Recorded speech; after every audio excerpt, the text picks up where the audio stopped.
Well, let's go back then to this breaking news today of the major global IT outage, which is hitting so many businesses worldwide, including us here at Sky News. I'm being told now that it's understood this has not been caused by a cyber attack. The suggestion has been up till now is that it's a system failure believed to have been caused by a flawed antivirus update, but we don't have confirmation of that cause, but that is the suggestion at present. So let's go back to Ian, who's in the city for us this morning. And Ian, we have experienced these blue screens around our office today, but there will be companies all up and down the country who are experiencing the same thing. And I guess just from the number of them who are going public and talking about issues shows just how integrated this is, this problem. Totally, yes. I mean, the global economy is more interconnected than ever before, and across any industry that you care to look at. We got a flavour of this, Anna, back in 2008 with the global financial crisis. I mean, why did the crisis become global? Well, simply because of the interconnectedness of the financial system around the world, and this notion of contagion, which was very much the buzzword at the time. That really gave you an indication of how interconnected the globe is. And that has become ever more the case, really, with the uptake of the internet. It is very, very widespread as a result of that interconnectivity. We're seeing it across every single industry you talk about. Whilst we've been chatting, Anna, actually, I've got a statement from Luton Airport, which has just come up, which I can read to you. It says, we are aware of an ongoing global IT issue that is impacting checking and boarding procedures for some airlines. We have additional staff on hand to support, and operations are continuing with manual systems. Passengers are advised to check with their airlines for flight updates. So this is another indication of things coming closer to home. We've obviously been reporting throughout the morning on issues, for example, at Berlin Airport, where no one's been able to take off or land. Several of the big US carriers, United, Delta and American, have all grounded their flights right now. You've heard we've been reporting that Ryanair have been telling people to get to the airport 3 hours in advance of their flight. And obviously the aviation sector is particularly vulnerable, you would say, to these sort of IT outages. But if you cast your mind back, Anna, a quarter of a century, if we'd been sat here in 1999, we'd have been talking a lot about the millennium bug. That was something that was seen as having a major impact potentially on services systems around the world. The fact that the dates were going to reset from 1999 and so say at the time we're going to reset to zero. If you remember at the time, there were all sorts of horror stories about planes potentially falling out of the sky. There was no real counterfactual to that because most people spent so much money preparing for that outcome. The IT services industry made an absolute fortune. IT contractors around the world made an absolute fortune from helping companies prepare for the millennium bug. And in the end, it didn't turn out to be an issue. There's no counterfactual. We'll never know whether, had that not gone in, whether you would indeed have seen, for example, planes falling out of the skies, trains grinding to a halt. But that was an early indication, if you like, of the interconnectedness of the global technology system, and that is being proved again today.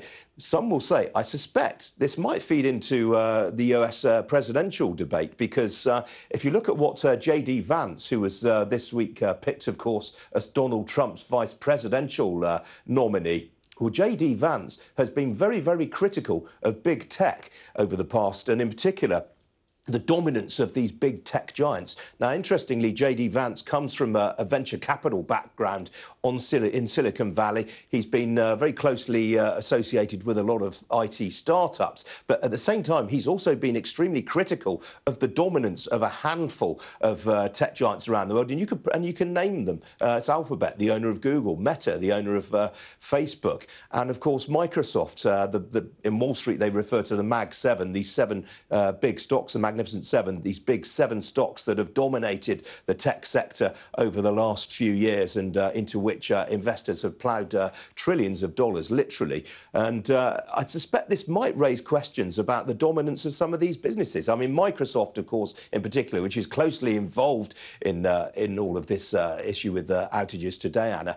Well, Microsoft is a past master at fending off regulatory pressures, people complaining about the dominance of the Windows service, for example. That was an early battle, but I suspect this will come back to light now. The fact that Azure, Microsoft's cloud service, has been so heavily tied up with this latest outage, which, as I say, is down to a company called Crowdstrike. I suspect people like JD Vance will start to talk about the dominance of Microsoft in the global IT infrastructure. It'll be interesting to see what that kind of reaction is politically as well when we get more information. Let me just reiterate what I was telling you a short while ago. Sky sources say that it's understood that this global outage is not thought to have been caused by a nefarious cyber attack. Tom Clark is back here with me, and everyone will be desperately trying to get to the bottom of what has caused this outage, which has such far-reaching consequences. Yeah, as far as we know so far, this is a fault affecting Microsoft systems, people running Windows 10. There were problems overnight with Azure, which is Microsoft's big cloud computing provider for businesses. But from what I understand, in the US, that's resolved. It then was a problem affecting people running Microsoft Windows 10 and other bits of Microsoft software on their computers. As far as we understand, and again, we haven't had this confirmed yet, but there is a company called Crowdstrike which provides cybersecurity solutions to protect your networks. They provide services for people running Microsoft Windows, and they did put out a tech alert overnight to engineers who have to look after those systems, saying they're aware of reports of crashes related to the Falcon sensor. This is a piece of software that is designed to thwart cyber attacks, someone trying to make malicious entry to your systems. While updating that software, they say that symptoms include hosts experiencing bug check blue screen error related to Falcon sensor, and they're saying their engineering teams are actively working on it. We haven't had a formal statement from Crowdstrike, and we're still waiting to hear from Microsoft as well to hear what they have to say about it. But where you have a situation where you have a dominant provider like Microsoft, and don't forget they are the most valuable company in the world at the moment, they are highly dominant in the cloud computing business software space, it's going to have colossal impacts. According to Downdetect, which is an organisation that monitors system outages, it is a global phenomenon. Banks, businesses, payment systems, as you were saying, airline check-ins, news organisations like our own around the world. And as you were just hearing, now GP surgeries are obviously operating similar systems are being impacted as well. And I imagine it's the booking service for them, doesn't it? Yeah, there you go. And as we go through the day, I'm sure we'll be hearing more and more of these impacts. And another reminder of just how dependent we are on technology. Yes, and how easily disrupted these things can be when things go wrong. And they are incredibly complicated. There are very skilled engineers that manage them. You know, the fact we don't have these outages more often is perhaps surprising. But remember, customers rely on these companies. It's reliability is the biggest thing that they're paying for. So it does raise big questions about that. These things aren't unheard of. I don't know if you remember back in 2020, Microsoft's cloud system went down while they were installing their own software patch, which obviously had an error in it, took the whole system offline, and they recovered. I think it was in 2021, Facebook, WhatsApp, all of Meta's systems were down for at least 24 hours, again, because they were installing a software patch, an update to the system that was flawed and took everything offline, raising big questions internally about, guys, can't you test these things first? Is there a way of doing that?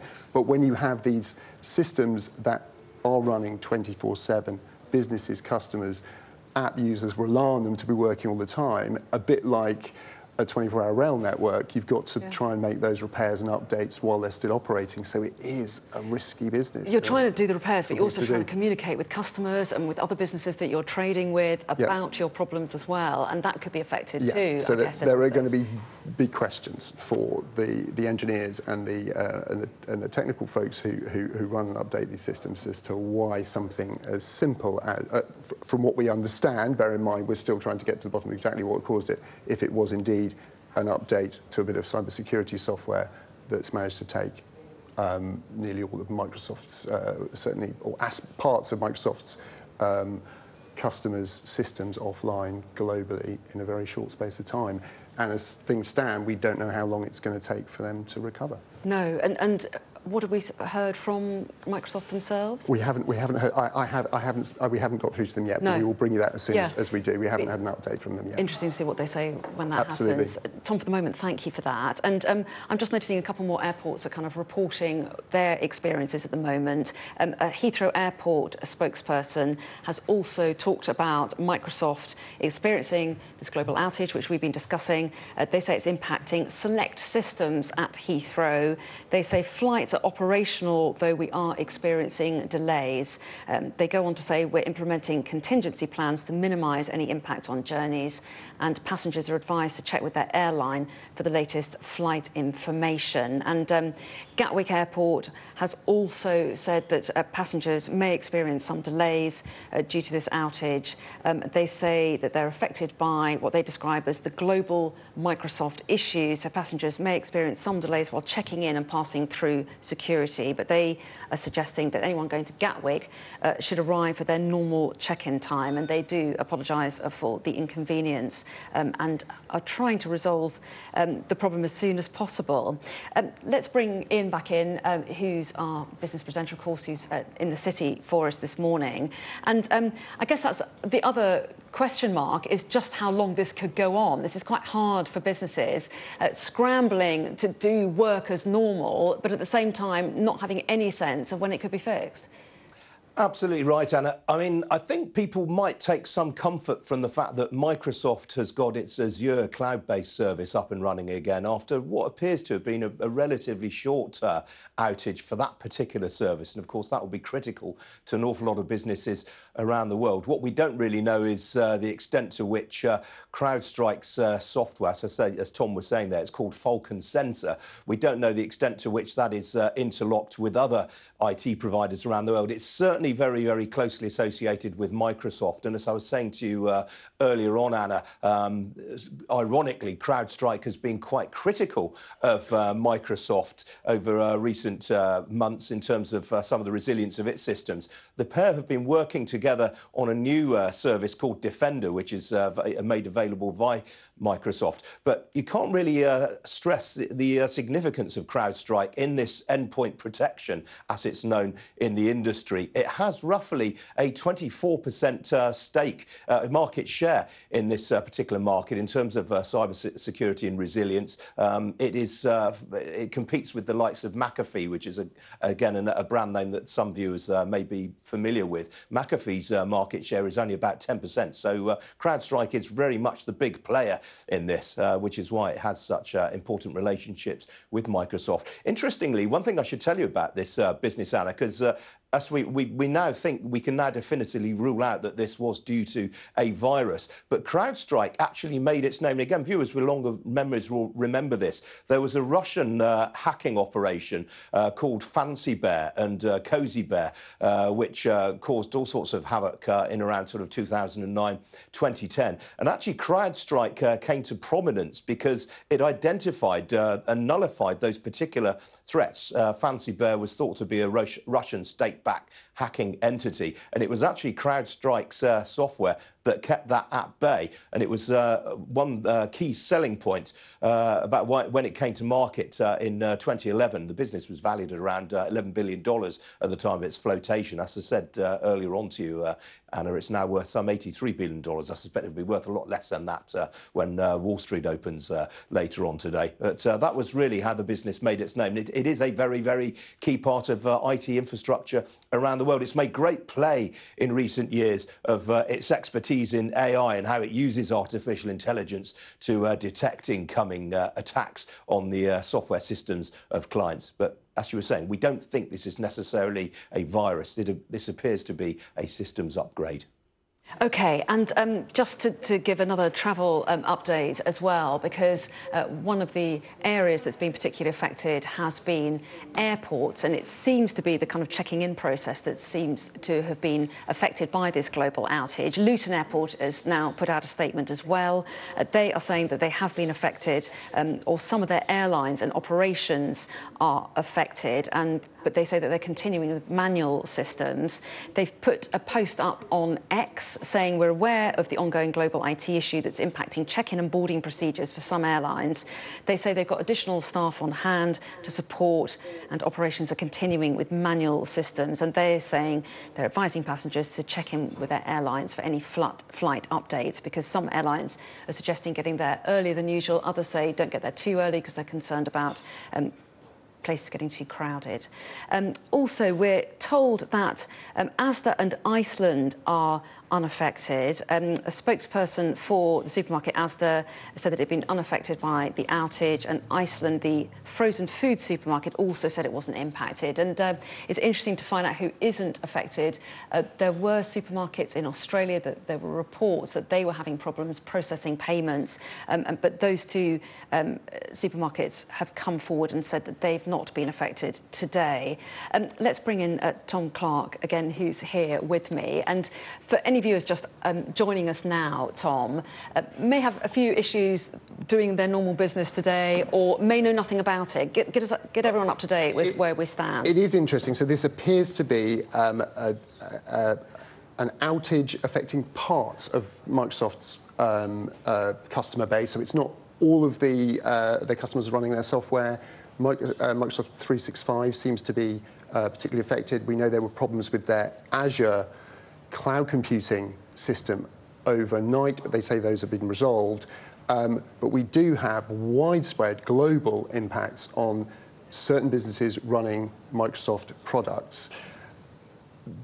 Initially, obviously, when you see something of this scale, you always think about whether it was a cyber attack. It seems pretty clear now this is, and we've had statements to that effect, that is not a result of a cyber attack. This is something different as we understand it, and for statements we've seen from a cyber security company called Crowdstrike, which provides software, ironically, to protect Microsoft systems from cyber attack. There certainly was a problem with an update, a patch that they put out for a piece of software that protects servers from attack overnight, and it is being reported at the moment that that was the cause of this outage. It would have been people using that particular piece of software on their Microsoft systems. Microsoft have acknowledged in a statement that there is an impact on parts of their systems globally, but we're awaiting some more details and a statement from them about what's actually going to happen, how long this outage might continue to last for. They're describing it as degradation to the systems, that the use of them is degraded, but they're not calling it an outage. But I think for a lot of people experiencing the impacts of this, that is exactly what it is. Yeah, I should say at this point that this is completely a prop. It's not working at all. I may as well close it. Interesting, my laptop is running fine, so we'll get to the bottom of this. I'm purely on my phone at the moment. A large number of our desktop machines here are still showing blue screens, but others are working fine. So yeah, we'll try and get to the bottom of that. Absolutely. And I can, via my phone, give you a couple more updates, actually. First of all, the Liberal Democrats are urging the government to call a COBRA meeting in response to what's happened. They want one of these special emergency meetings to coordinate what they want is an urgent response to the IT outage, causing what they describe as major disruption, including to airlines, railways and GP surgeries. So that's the Liberal Democrats urging a COBRA meeting to take place. And also we've got a spokesperson for Liverpool Airport has put out a statement as well, giving an update for that airport. They're saying we are seeing an impact. It's affecting some airlines, but not all at check-in. What they're doing is reverting to manual systems Similarly, we heard that from Gatwick Airport as well, manual check-ins rather than computerised. So they're saying people are still checking in at Liverpool Airport. They're just saying it's just a little bit slower and planes have still been getting away. So their advice for passengers is to still come to the airport, but check with your airline first, they say. And they're also saying we ask for a bit of patience as well as the problem is resolved. They have gone on to give a little bit more detail. They say that a single Dublin to Liverpool flight has been delayed due to an issue in Ireland. So that's the latest from Liverpool Airport. And so, Tom, we're getting lots of updates from airports because obviously a lot of people affected. We were hearing from Simon Calder, the travel editor of The Independent, earlier, saying that this is the busiest day of the year to travel by air. It's the beginning of the summer holidays for many people, and so airports would be particularly busy anyway, typically. But it isn't just airlines and airports that are affected. There are some trains, but there are lots of other businesses as well. It appears to be, if you're running Microsoft Windows, and we're still trying to figure out which, I mean, Windows 10 seems to be being named as one of the systems affected. Whether it extends beyond that, we're still trying to figure out. But it's the leading sort of business software in the world. It's why Microsoft is the most valuable company in the world. If you've got that many people using it and your systems go down, it is going to have widespread but also extremely varied impacts. It's being reported, for example, in Alaska, the 911 system seems to be affected. That's their emergency services system. Obviously, here in the UK, having had impacts on our 999 system before, I would imagine they built in a lot more resilience into that system with different types of software providers or mirror sites that allow you to keep operating in the case of an outage like this. But if it's I mean, I think the airlines is a great example. The sort of software that you run on aircraft for those mission-critical life and death situations is much more secure. Similarly, the sort of stuff that would run in a hospital or a clinic.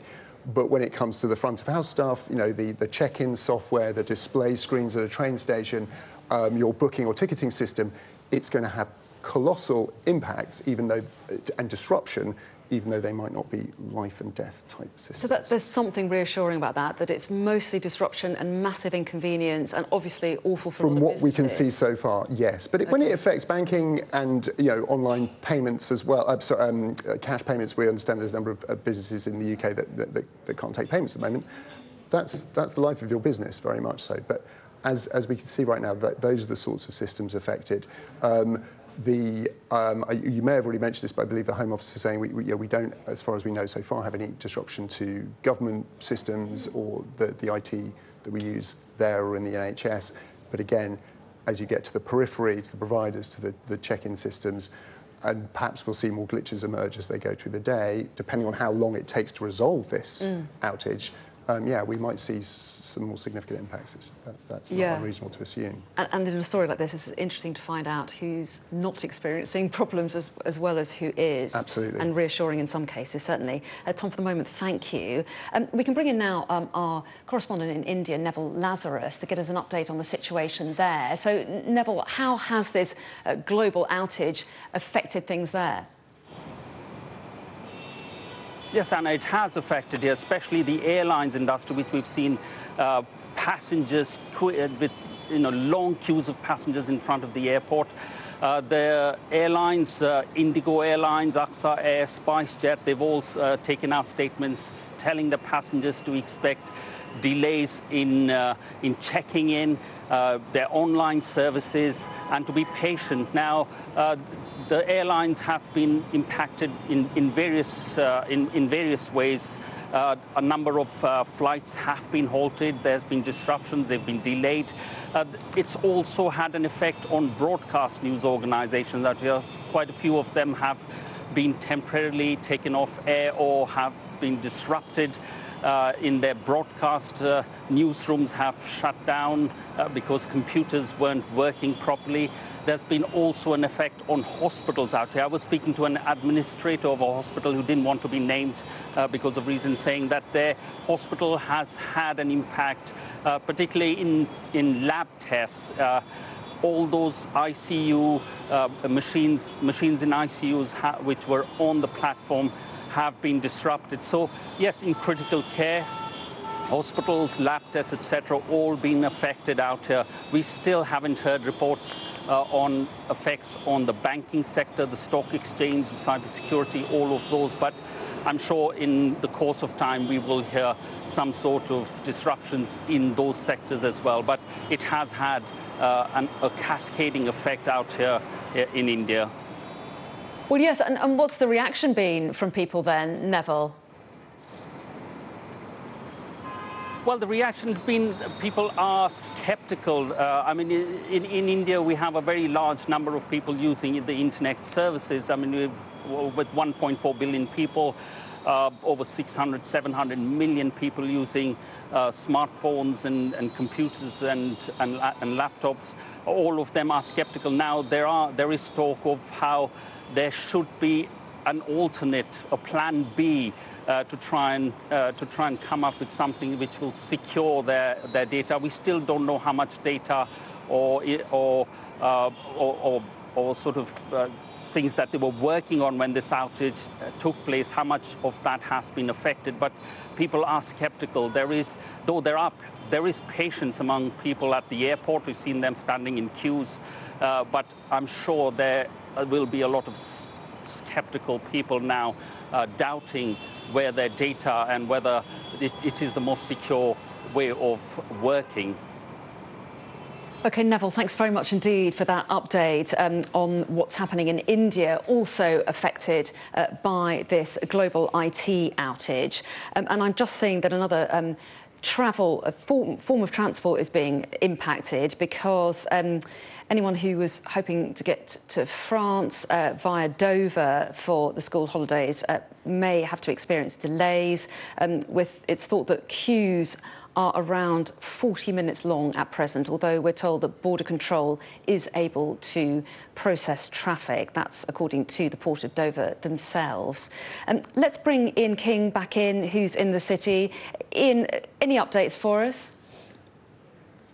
I mean, what I would say, Anna, looking at some of the reaction that you're seeing across news websites around the world from IT specialists, I mean, we were chatting about half an hour ago, and I was reminding viewers about the so-called Millennium Bug, Y2K bug, as was called at the time. And obviously, it was a huge beanfest for the IT support services industry at the time. IT consultants made out like bandits advising companies around the world about how to prevent themselves against this bug. And of course, it didn't come to pass. And as I said, there was no counterfactual. We didn't really know whether there would have been a catastrophe because most companies invested very heavily to prevent that outcome. But there seems to be a body of opinion now among IT specialists that this is the kind of thing that we would have seen potentially around Y2K. I don't think it's an exaggeration to say that this is right now the biggest IT outage of all time. I think this is going to be a very, very big moment in history. I don't think it's an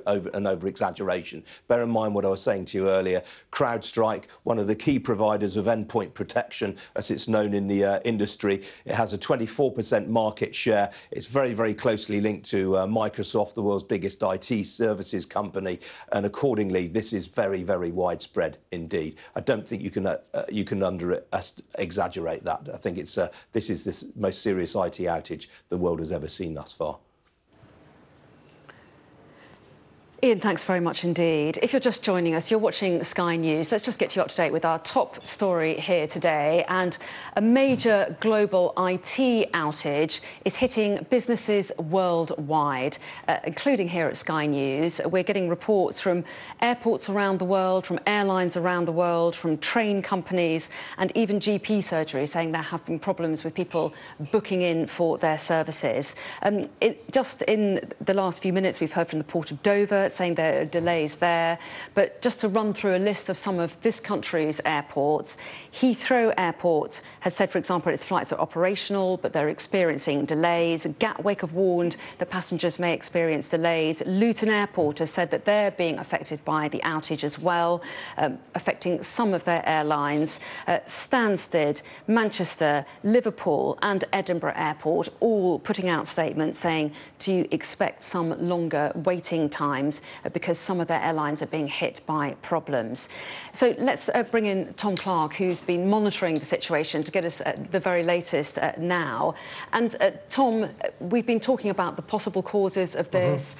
Where are we at with that? Because have we had any formal statements yet to definitively say what's behind this outage? Well, we know Microsoft has communicated that people using Microsoft Windows, Microsoft 365 are experiencing disruption, that it is going to be some time before that is resolved.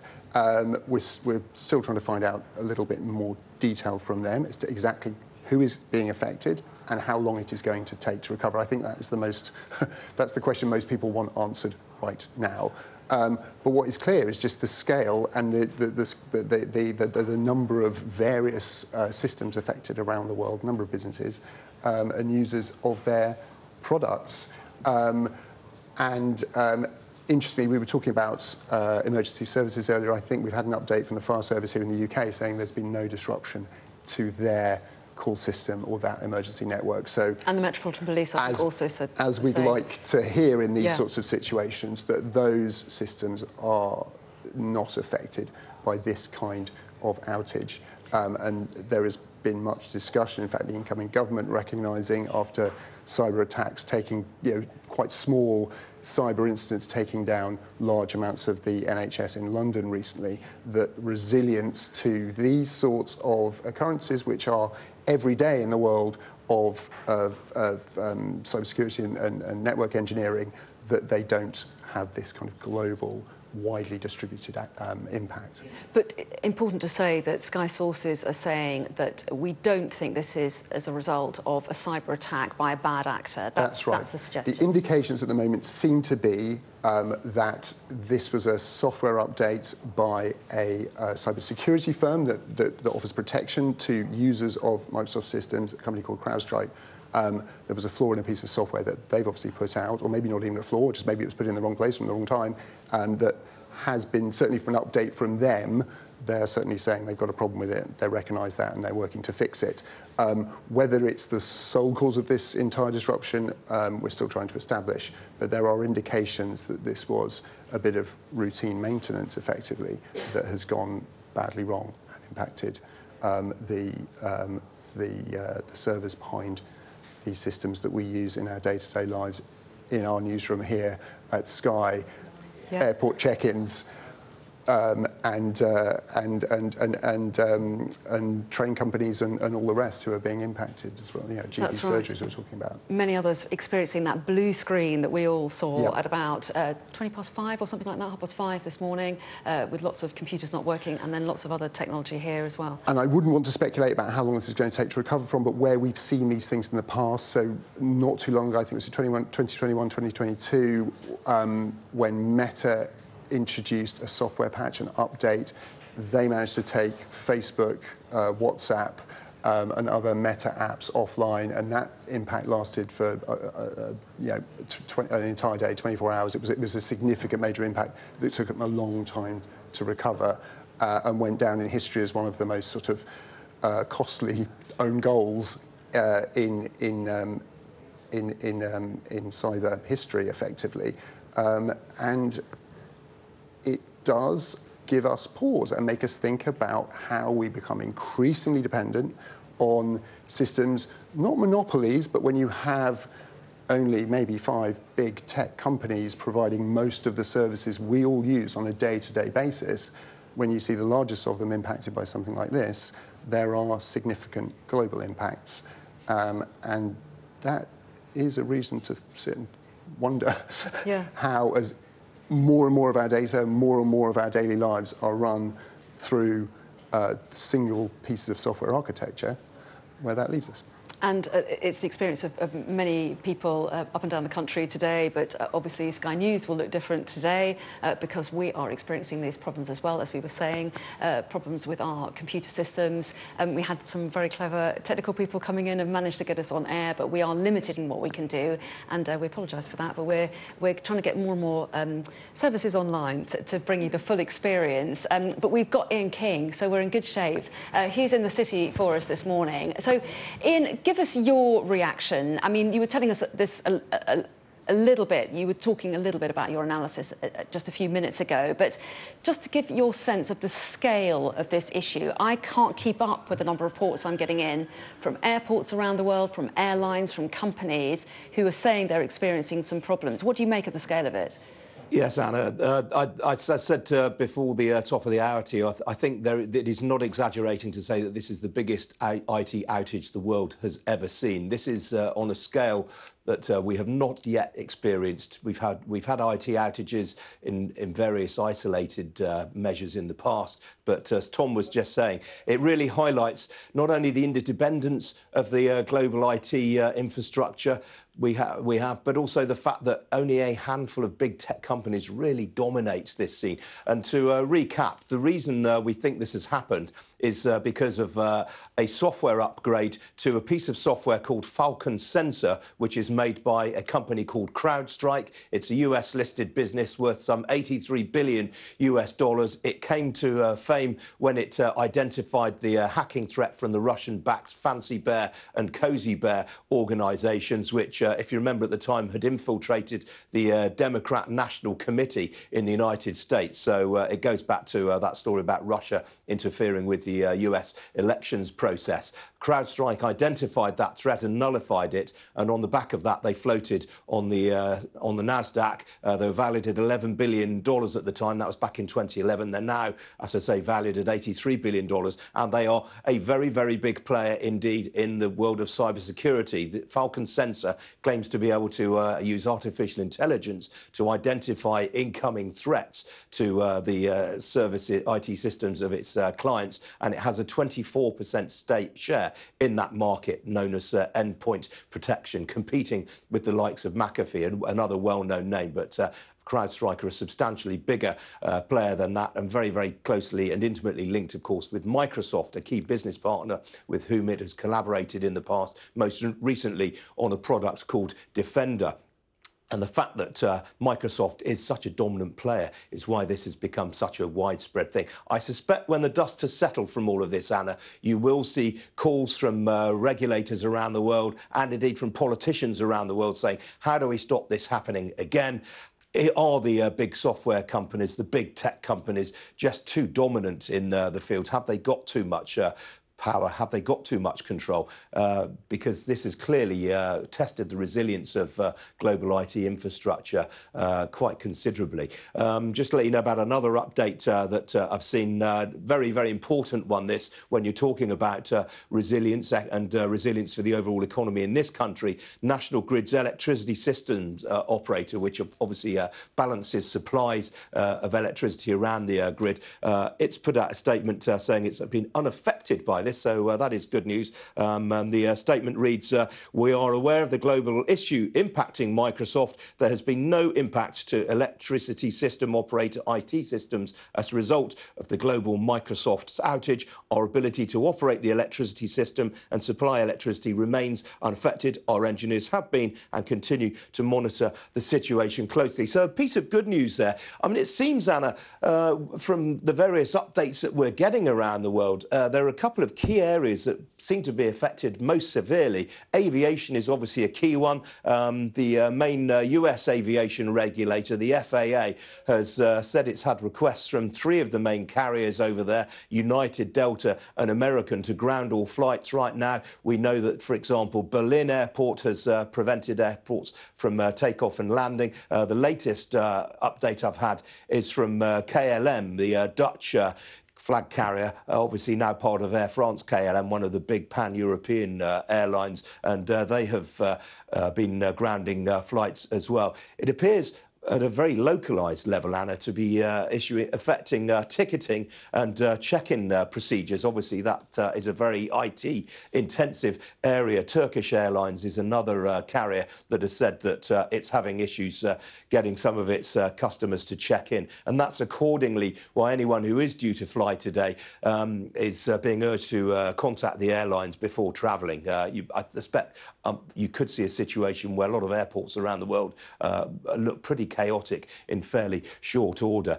One observation I would make, Anna, you were talking earlier on about the financial services infrastructure, and I've been talking throughout the morning here about some of the problems, for example, that we've had at the London Stock Exchange, and in particular their ability to get regulatory announcements out to the market in a timely manner. Although trade has resumed as trading is carrying on as normal, shares are changing hands right now. But to the point about financial transactions, I would say this could have been even worse had it happened at the end of the month, because obviously towards the final few days of the month, big employers start to run their monthly payrolls, very, very automated system, very, very heavily dependent on IT systems. And one could say that were this to have happened this time next week, for example, that could have caused absolute chaos in terms of getting workers' salaries out to them in a timely manner, and that would have obviously all sorts of knock-on effects.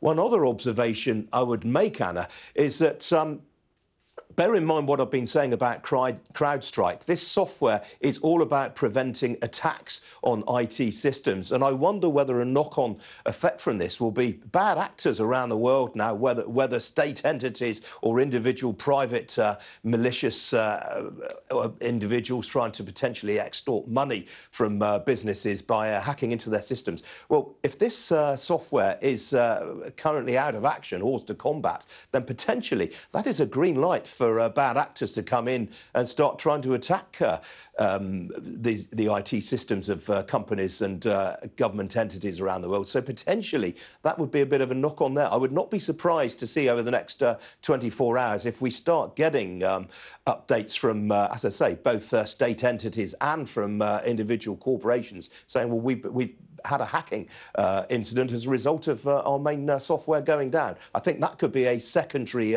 impact, if you like, of what we're seeing just now. Really interesting. Yeah, we'll have to look out for that, won't we? And you were talking about one of the main impacts being airports. Let me just get you up to date with some of the latest from them. We've got a statement from Heathrow now saying that the airport's putting in contingency plans to try to minimise the effects of this outage. They say that flights are operational. They say we are implementing contingency plans to minimise any impact on journeys. Passengers are advised to check with their airline for the latest flight information. Bristol Airport as well, another one to put out a statement. They say some of its retailers are unable to accept card payments, and they're advising their passengers to check with their airlines before travelling as well.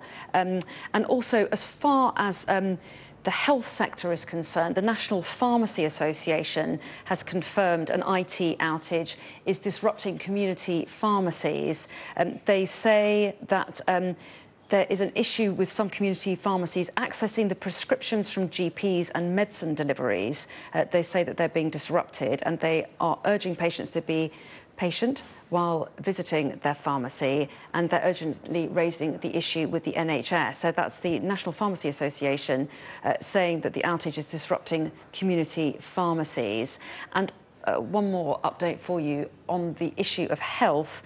Some GP practice websites are having some problems. A lot of them are showing the message, we're affected by a third-party issue that's impacting organisations globally. Our IT support is working with the relevant parties to restore service as soon as possible. They say we don't have access to our clinical systems and will be providing a skeleton service only. So some patients will unfortunately be turned away. So that's how it's affecting GP surgeries. I'll come to EasyJet in a moment because I want to bring in Tom Clark, but EasyJet are also giving out some advice for customers. Well, I can do it briefly. They're advising customers to arrive 3 hours early. And that seems to be a lot of the statements that we're getting are from airlines, aren't they? Tom, I don't know if you've noticed a similar trend. And absolutely, we've heard people advise from some airports to, just don't come to the airport or check before you travel, delay your arrival. I think what we can interpret from that, they can get passengers on and off planes. They're just having to come up with a workaround. A bit like we saw with the NHS during the cyber attack on London hospitals, they have to, just bear in mind this isn't a cyber attack that we're dealing with here, but this is a similar IT outage. You have to switch to kind of pencil and paper, old school methods of checking, ticketing, printing. So it's the delays that are causing the disruption. But for other businesses, like our own, you have to come up again with a workaround, but the overall impact is much more critical than that. Certainly if you're running payments through the system and you're a business, that's a whole different thing as well. And we've seen, although I don't think we've had an update from Govia yet, but the impacts on rail are also going to be quite profound. It was thought all 4 of the Govia Thameslink brands were experiencing problems, certainly. Yeah. I don't know, yeah, as you say, that was a while ago. I haven't had an update since. We don't know yet whether those trains are running and they're subject to delays, or whether it's a system more profound than that. I'd imagine again, it's more likely to be their ticketing, booking or display sort of systems that have been impacted, rather than the software that actually operates the trains themselves. I mean, just while you were talking to Ian there, I mean, his speculation, and not unreasonable speculation, that cybersecurity could be compromised. You might see people trying to exploit this. I might counter that by saying at the moment, because everyone's systems are down, it's not a particularly easy time to get in. Just on that though, there are, I mean, while we're sort of, and other businesses are having to cope with this for that, there are a lot of IT engineers sweating profusely at keyboards right now, trying to get their businesses up and running. But the same goes for Crowdstrike, who are the provider of security software for Microsoft's Windows systems, that seem to have been the cause of this. There's an update from their chief engineer saying there is a faulty channel file. And he's tweeting to people in the business that there's a workaround. I won't read you the workaround, it's very technical and it's all in code, but he then says the workaround won't help everyone, and I've got no further actionable help to provide at the minute. So there are people there frantically trying to figure out what's gone wrong with the piece of software that they put out there and figure out a way of trying to fix it. So we're still looking at a situation that has not been resolved, as far as we can tell, from the software point of view. We are waiting for more details from Microsoft, and we're trying to chase them. Interestingly, I've just been on Microsoft's web pages trying to find any updates they're providing to technical people, and I can't get on. So perhaps, being Microsoft, they're as affected as everybody else. Yeah, and that customer service angle, it seems to be impacted greatly across the board, doesn't it? Yeah. We were talking about how so many airlines and airports are affected by this.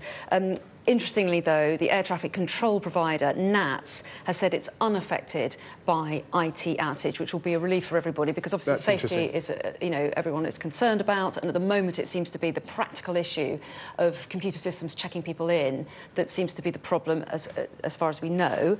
But the fact that the air traffic control seems to be working normally will be reassuring to many. I think it's fair to say it's a problem that's long been recognised. When you need a system with resilience and a safety critical system like the 999 network or the air traffic control systems, they need to be resilient in case of one part of their system going down, because that's a fairly well-established principle in the world of IT. You'd certainly hope people like air traffic control aren't affected when Microsoft Windows goes down, and it's good to hear that indeed that appears to be the case. Absolutely. Let's get a view on this now. I can talk now to Roger Whitefield, who's a former member of the Civil Aviation Authority. Roger Whitefield, thanks so much for talking to us. What's your reaction to what you're hearing this morning? Because it's worldwide, it is such an embarrassment to everybody. Not because it's gone wrong, but because it means that everybody's fallback procedures are being tested. The good news is that aeroplanes are still flying and are unaffected. Also, the last bit that we heard from NATS, that the air traffic control system is robust, is also the really good news in this story. The bad news is for all those people who are probably losing their patience standing outside terminal buildings, wondering whether they'll ever get to check in. We have a system in aviation which is safety and security bound. In this case, it is the security side of it which is going to cause the delays at the airport. Checking in manually takes a very long time. Producing load sheets for the aircraft manually takes a very long time. In fact, everything that we rely on from IT systems takes a very long time to do manually. And so, although the aviation system is safety contained, it does mean that when things go wrong, things take a long time to do. I am no IT man, so I have no idea what the problem is and how it arrived. I've heard what has been said on the media, but it's really the scope of it all.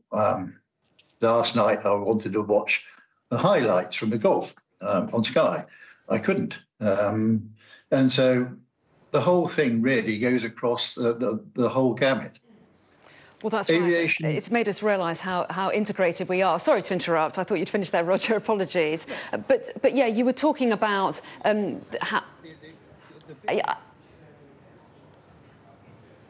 Caused by a change, a software Apologies. upgrade. Yeah, and the one thing that aviation does is it doesn't introduce new things until it is tested. It has a system where everything has to be on a level par.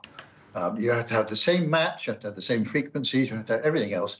And so new things are introduced on a 28-day AirX cycle, which means that they are tested beforehand and you don't make any changes except on a set date. Sorry. No, we really appreciate your input, Roger Whitefield. Thanks very much indeed. And you've really painted a picture of some of the delays that may be caused with that kind of manual check-in process that will take so long. But Roger Whitefield, former member of the Civil Aviation Authority, thanks very much indeed. So let's bring Tom Clark back in now. And we're just getting a sense of the scale, aren't we? Yeah. And we're also getting a sense of time scale too, because it appears that different time zones were hit potentially at different times. Is that right? Or is that just that certain areas were awake at different times? I have to admit, I'm still trying to figure it out. Yeah. So we know that yesterday evening, Microsoft Azure, which is their cloud computing system, reported problems. There were outages that then seemed to extend into Windows 10, Windows and 365 operating systems on their computers. Affecting users across the east coast of the US. That was being reported, but was that just because of the timing of this and whether people are just waking up to the blue screen of death and their IT department in meltdown trying to figure out what is going on? We're still trying to establish that timing, or whether Crowdstrike, who are introduced, who provide this software, Falcon Shield, to Microsoft Windows systems, were putting out their updates across the network over a different timescale, and we've seen the kind of wave of that bit of software going around and causing those impacts. That's still unclear, but from what I can establish, just looking at the sort of the tech speak on social media and other sources, is that they are still trying to figure out what's gone wrong and figure out a workaround that they can offer to people in businesses or at Microsoft itself to get some kind of fix to this problem as quickly as possible and get everyone up and running. But for the time being, it seems that the disruption is going to continue, unfortunately. Yeah, everyone eager to hear an update because Absolutely. so many people affected. And I'm going to bring Ian back in now, who's in the city for us today. And Ian, I'm noticing that we've talked a lot about travel companies being affected, but now football clubs as well. Manchester United, we're told, amongst football clubs affected with the release of tickets. And I think other clubs around the English Football League reporting problems as well as Scottish top flight clubs such as Hearts and Hibernian also posting to say that they've been affected by the outage. So many different companies. Give us an idea of what you're gathering is the sort of scale of this. Yeah, well, as I said to you earlier, it's absolutely huge. When you consider that Crowdstrike, whose software is at the heart of this outage, has a 24% share of its market, it's going to be very, very widespread indeed. If you want to boil that down into simple terms, Anna, it means that roughly a corporate's got a 1 in 4 chance of being affected by this, or a state-owned entity as well. I mean, we've been talking, for example, about GP surgeries. Well, the main provider of software to GP surgeries in terms of appointment bookings, repeat prescriptions and so forth is a business called Emis, and that appears to have been hit by that. So on that basis, if you just look at simple market share terms, you'd say, well, getting on for 2/3 of GP surgeries are going to be affected by this morning. Constant updates rolling in from all of the big names. Our sister channel, CNBC, has just reported that Allianz, the German insurer, one of the world's biggest insurance companies, is the latest company to say they're affected. They say we're currently experiencing a major outage that's impacting employees' ability to log on to their computers. It affects multiple companies besides Allianz, specifically affecting the Windows login, and is caused by an incident at our provider, Crowdstrike. And mentioning Allianz, Anna, makes me wonder what the implications of this is going to be for the insurance sector in particular, because clearly people are going to be impacted by this in all sorts of areas of the economy, as you've just been discussing, not least aviation. The schools are breaking up this weekend. This is going to be an immensely busy time for air travel, for cross-channel travelling. Will people be able to claim on their insurance for delays and disruption? You know, will this, for example, be declared a force majeure, which would get a lot of the insurers off the hook? So the knock-on effects of this are going to be absolutely huge. I mean, particularly, if you talk about aviation, the business, as you were discussing with Simon Calder earlier, when airlines are disrupted, where flights are cancelled, well, it's a case of getting the aircraft from point to point in order to take their next group of passengers back. And if obviously an initial flight is, if you're flying from London to Malaga, for example, well, that's going to affect the return journey for people who are hoping to come back from Malaga to, say, Stansted or Gatwick Airport. So there will be enormous implications of this. And as I say, the insurance companies will be looking at this very nervously as well and wondering to what extent they're going to have to pick up the tab. It's going to be absolutely hugely widespread. Absolutely, and so many potential knock-ons, as you say. Just in the last few minutes, I've noticed that our data analysts are looking at the information, trying to kind of gauge the scale geographically of this. So they've been looking at a map provided by an internet monitoring company called Thousand Eyes, and they say that applications and networks have reported outages on all continents. The map shows a particularly high number of reported outages in Europe, the United States, and Australia. And also they've been looking at Google search data as well, which gives a further insight into the scale of the problem. And according to Google Trends, searches for the term blue screen have spiked globally, and that refers to the blue screen and text displayed on affected machines, something that we've seen a lot of around our office this morning. So that gives you a sense of the geographical spread of this IT outage. So let me just show you the picture from Berlin Airport right now. As we say, Europe particularly affected according to that data analysis just now.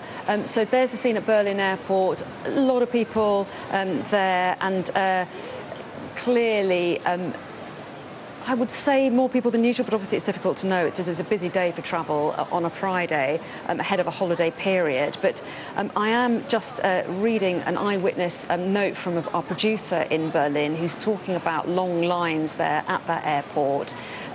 He's saying that there are families who are quite confused, wandering around trying to get information about their flights, and airport staff, trying to provide it where they can.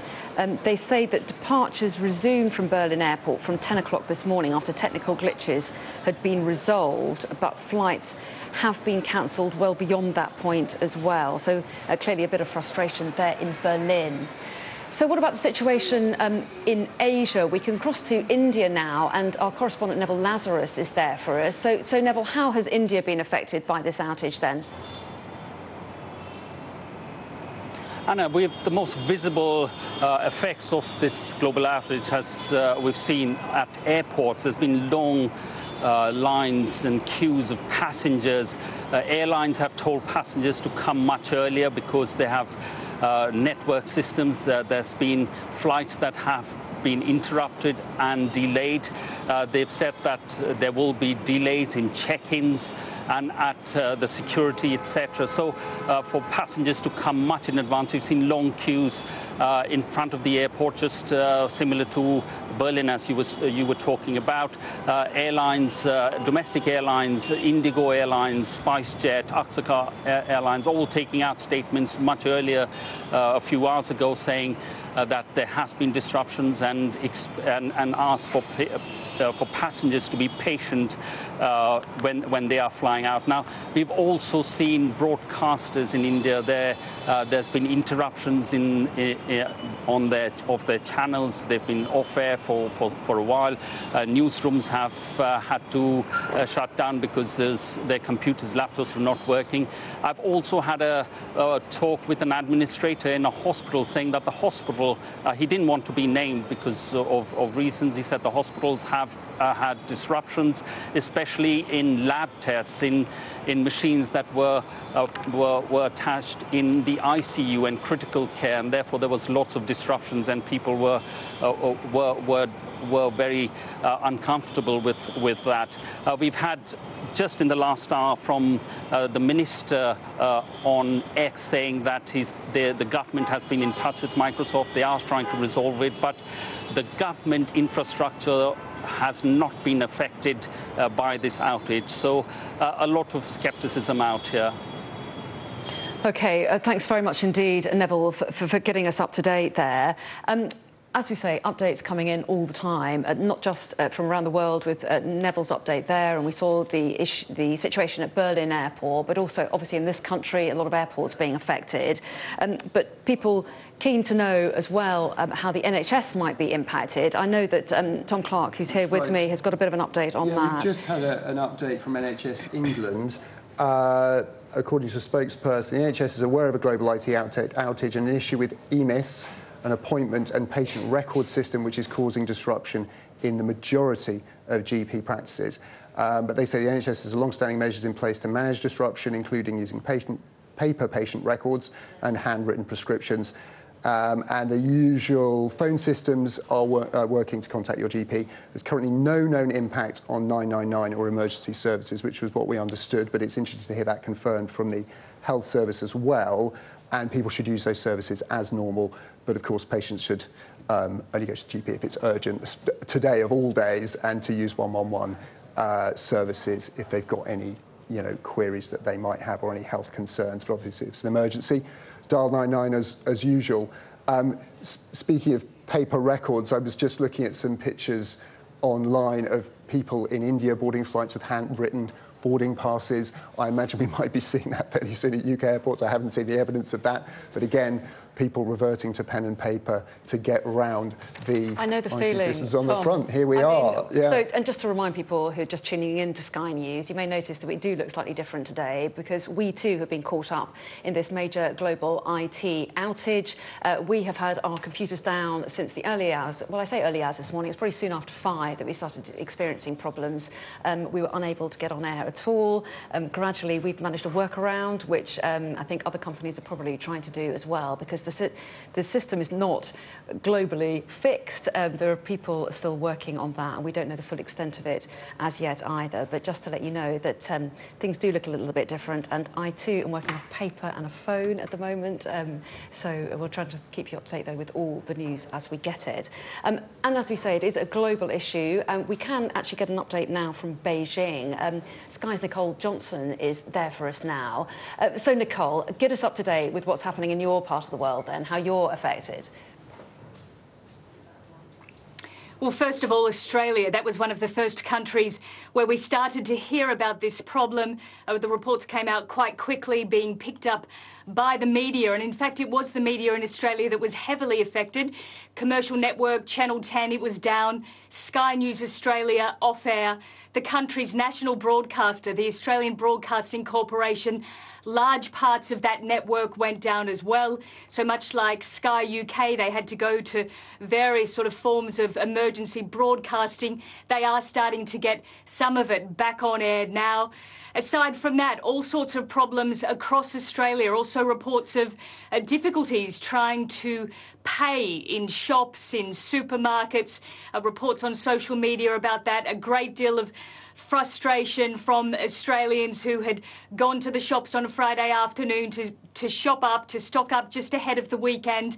Also some Australian banking, as we've heard, and flights. Reports of big delays at Sydney Airport, Melbourne Airport. These are major airports in Australia. It seems that flights are still going, but they're seriously delayed. The main Australian airline that's been affected at this stage appears to be Virgin Australia. Throughout the rest of the Asia-Pacific region, the impact is far more patchy. Big problems in Hong Kong at the international airport there. Now, the flights, again, are managing to get out. Big delays, and apparently they're having to use this hand checking in system that we have heard a number of airlines are having to resort to. So that does seem to be one of the major problems. The government in Australia has released a statement, of course, telling people that they understand their concern. A statement on X by the Prime Minister Anthony Albanese. Emergency meetings are underway to try and deal with it there. Also reports of problems in Singapore. Now, in Singapore, it has affected the post office service there, and again, big delays at Changi Airport, one of the biggest and busiest hubs in all of Asia. The main airlines that are being affected in Singapore, AirAsia and Vietjet. So again, delays there and reports of frustration are coming up.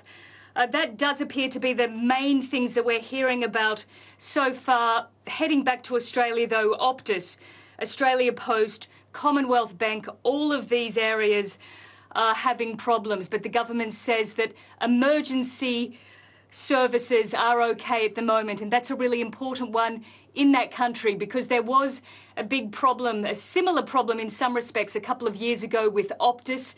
One of the country's major telecommunications companies went down, and it did affect emergency services, and it really forced the government in Australia to try and get ahead of the problem. So they seem relatively prepared at this stage. And so far, that is the main impact that we're hearing in the Asia-Pacific region. Some reports coming out of some of the smaller airlines in Japan being affected. But so far, most of the reports that we're getting are coming out of Australia, also New Zealand and Singapore. Thanks very much indeed, Nicole, for getting us up to date there. And it's interesting you talked about emergency services because we do have a statement from this country, a spokesperson for the National Fire Chiefs Council, the NFCC, saying we've had no reports that the IT outage is affecting UK fire and rescue services' ability to respond to incidents or any 999 outages. We're linked into the National Cyber Security Centre and will continue to monitor the situation closely. So reassuring statement there from the National Fire Chiefs Council saying they have no reports that the IT outage is affecting UK fire and rescue's ability to do their job today. So let's find out a little bit about what this might mean for pharmacies up and down the country. We can speak now to Foreign Dobbin, who joins me on the line now, as I understand it. Are you there? Can you hear me? Hi there. Good morning to you. Thanks so much for talking to us. Give us an idea of what you give us an update on how pharmacies are coping and what the impact of this outage is on them, if you can. Well, I can give you an understanding from my own personal experience. I've been trying to access a prescription this morning and been unable to do so because it's not available. They can't send it across to the pharmacy electronically. So really the message to patients is please be patient with us. We are doing our absolute best as pharmacists and healthcare professionals. But there might be a little change in how you access healthcare services in terms of you might be given a paper prescription. Your prescriber, your doctor might be handwriting more than usual. They might be looking at other records because they're doing their best to take care of you. And, you know, this is going to have a knock-on impact on healthcare services because if we're getting a delay in prescriptions coming across to us in the pharmacy as well, that's going to mean that we may have a little backlog as well. So the message is please support us, please be kind to us. We are doing our best, but we are impacted like everybody else, and we are working really hard as well. Yeah, of course. So kind of stressful for you trying to get the system to work or work out some workarounds as well. But inevitably, it's going to be stressful for patients who think, I've got to get my medicine. I have to take my medicine. It's needed for my health. So there will be people who are quite concerned, I guess. Yes, Absolutely. And, I've explained there, I'm in this situation myself, so I can't actually access my prescription at the moment because I have been told I need to go into the surgery to collect it, and I'm currently unable to do that. And I'm, consider myself quite lucky. I've got a good network around me, but there are people who won't necessarily have lots of people around them who can go and help them with this. So I think it's also about looking after our neighbours and checking in with other people around us and seeing if there's things that we can do to help them as well. Yeah, so your advice, anyone tuning in now who's hearing that there might be some problems with prescription services because of the technology, what would your advice be to them now? My advice would be obviously work with your healthcare team and take the advice from them. Be patient when you access healthcare services. And also just be prepared that things might be a tiny bit different from what you used to, but bear with us and work with us and we will help support you. OK, well, we really appreciate you coming on the show. Good luck with it. I hope you manage to see some resolutions and things getting back to normal soon. But that's really helpful advice. Thanks so much for joining us this morning. Thank you very much indeed. And perhaps this is a good opportunity for me to remind you, if you weren't with us earlier, when we gave you the NHS's official statement in response to the outage. A spokesman just a short time ago put out a statement saying that the NHS was aware of this global IT outage and the issue with EMIS, which is this appointment and patient record system, which is causing disruption in what they say is the majority of GP practices. They say the NHS has long-standing measures in place to manage disruption, including using paper patient records and handwritten prescriptions, is what our guest just then was talking about, and the usual phone systems to contact your GP. They go on to say that there's currently no known impact on 999 or emergency services, so people should use these services as they normally would. And they say that patients should attend appointments unless told otherwise and contact your GP if urgent or call 111. So that's from the NHS a little bit earlier on. Tom, you've got something. Well, we've just had, for what it's worth, we've had an update from Microsoft, who, as we understand it, they are the software provider that is most involved in this attack. I'll come to that in just a second, but yeah, it seems this is a problem affecting Microsoft Windows users. Microsoft say we're aware of an issue affecting a subset of customers. We acknowledge the impact this can have on our customers and are working to restore services for those still experiencing disruptions as quickly as possible. One thing, however, I've just been reading from IT engineers is that it's not clear whether Crowdstrike, whose piece of software that was, we think, being updated, it was a software patch to something called Falcon Sensor, which ironically protects Microsoft systems from cyber attacks from bad actors. It was an update to that's caused this problem. There is a faulty bit of code in that piece of software, and it's not clear whether they can push an automatic update. So normally when you get these updates to your machine, you have it happen on your desktop, don't you? You know, please restart for updates. There's a question as to whether they can do that remotely and push an update to computers. It might be the case, and it appears to be what's happening, is they're going to, once they've figured out what a fix is, they're going to have to publish that fix online, and then engineers or those responsible for IT in each individual company have to go in and manually do that fix. That itself doesn't take long, but if you're running multiple systems, multiple computers, it could be a very laborious and time-consuming exercise. So while it's still unclear whether or not they'll be able to push an automatic fix to this, some people are warning that a manual fix in this case might not be, an automatic fix in this case might not be possible, and it could actually be a manual operation, and that could impact, that could certainly have a big impact on how long it takes everyone to recover from this, if it's going to have to be individual businesses getting someone in to actually perform these updates manually. Yeah. Just have to wait and see, yeah. Thanks for that update. We can cross live to Berlin Airport now and talk to a producer there, Florian Nijhoff. So, Florian, a lot of airlines we know around the world have been affected by this global IT outage. Certainly it's happened in this country. So get us up to date with the situation there in Berlin. Well, we're here at the main terminal in Berlin Airport. Very crowded, very confused, long lines in front of the counters. People walking around aimlessly, looking to find out information about their flights. Officially, flights have resumed from 10, but there have been a lot of cancellations even beyond that point. People are now trying to figure out whether the flight's actually still going or whether they have to find alternative means of transport to their holidays, where many people are heading now as the holiday season has just started here in Germany. Well, yes, exactly. I mean, certainly in this country, it's thought to be one of the busiest days to take to the skies, to fly out of the country. Is the same true in Germany? Is it the beginning of the holiday period for you there now? It is, and this airport would be full anyway, and it is absolutely rammed now. And there's a lot of confusion here, and people are now looking at alternative ways of transport. I've spoken to one woman who was here with her 4 kids, and she was on a flight to Split, which has been in Croatia, which has now been cancelled, and she's desperate to go to make it to her holidays. She's thinking of taking the train, she's thinking of even driving there. This is just one of the many situations here we've had people desperate to get to their holidays and are finding it very hard to do so here.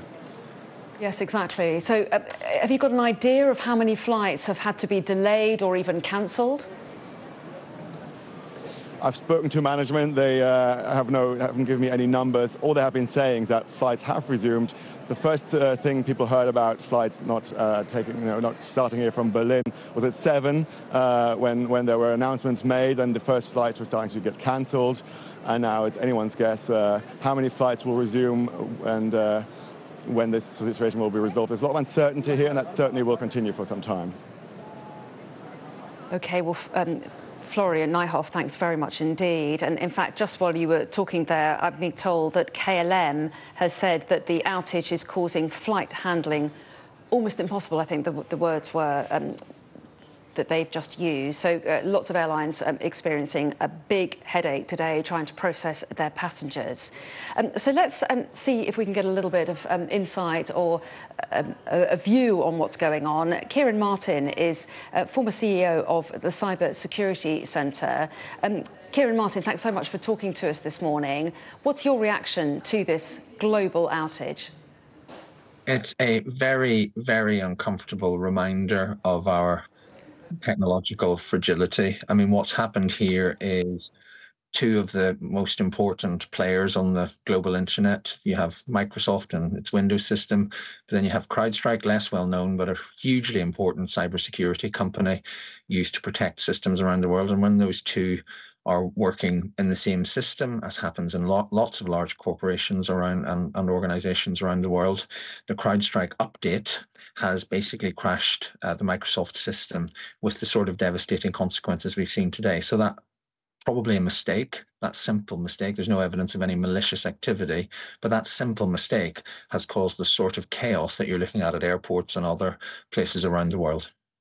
And are you surprised by just how much chaos it's caused and how far-reaching it's been?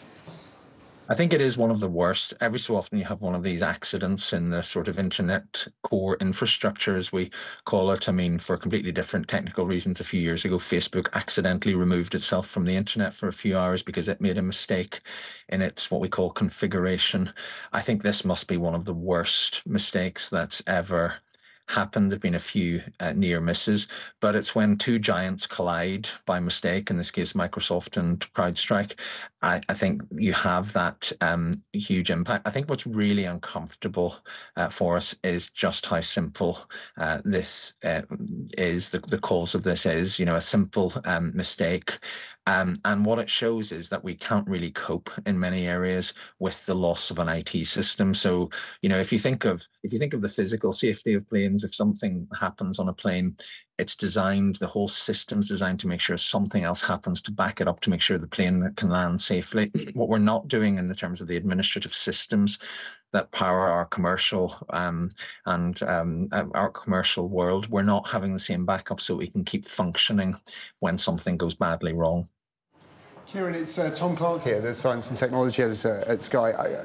Do we have any idea how difficult it's going to be to recover from this? I've been reading some in the world of IT saying that this might be hard for CrowdStrike to issue an automated fix for it. It might have to be performed manually once they can communicate a fix 2 IT engineers. Do we have any idea how long it might take to recover from this one, or how long recovery's taken in previous incidents with software patches bringing down systems? Well, there aren't too many incidents, Tom, on this sort of scale, so it's hard to know. I think, though, on whilst it is difficult to predict, I think the early indications and what you would expect are that we're not talking, a prolonged crisis here. So even if they can't sort of automatically withdraw it, and that makes, or they can't automatically reverse it, and that makes sense, it's still something that competent techies in any company can start to do within each company, and that's what they'll be doing at the minute, and they'll be doing workarounds in the meantime. So the cause of this is fairly simple. So I think there are two things that drive the recovery. One is the technological bit. Reversing this update, reversing the implementation of this update in each organization that's caused all the chaos. And that can be that can be quite complicated because of all the other ways and all the other dependencies in a network. But you're not talking sort of weeks, you're probably talking today or, in the next few days. Then, of course, there's a logistical knock-on effect. I mean, aviation is the classic. If loads of flights get cancelled, this is nothing to do with IT or cybersecurity, but if loads of flights get cancelled for whatever reason, there's obviously a massive tail on that, just as the business renews its commitments to customers, and it's got planes and passengers and staff all in the wrong place and so forth. So the tail of this will last for several days, but hopefully we are not talking about this next Friday. Let's hope not, Kieran, but we do appreciate you talking about it this Friday. Thanks very much indeed for your time. Kieran Martin there, former CEO of the Cyber Security Centre. Thanks very much indeed. And we do have a little bit of an update, don't we? That's right. Tom, so fill us in. So we've got an update from Crowdstrike, they are a cyber security firm. They're the ones who provided the update that appears to have crashed Microsoft's Windows users' machines. It says Crowdstrike is actively working with customers impacted by a defect found in a single content update for Windows hosts. So that's the Microsoft bit. Mac and Linux hosts are not impacted, so that'll be a relief to people. Well, that will account for the businesses and users who aren't been affected.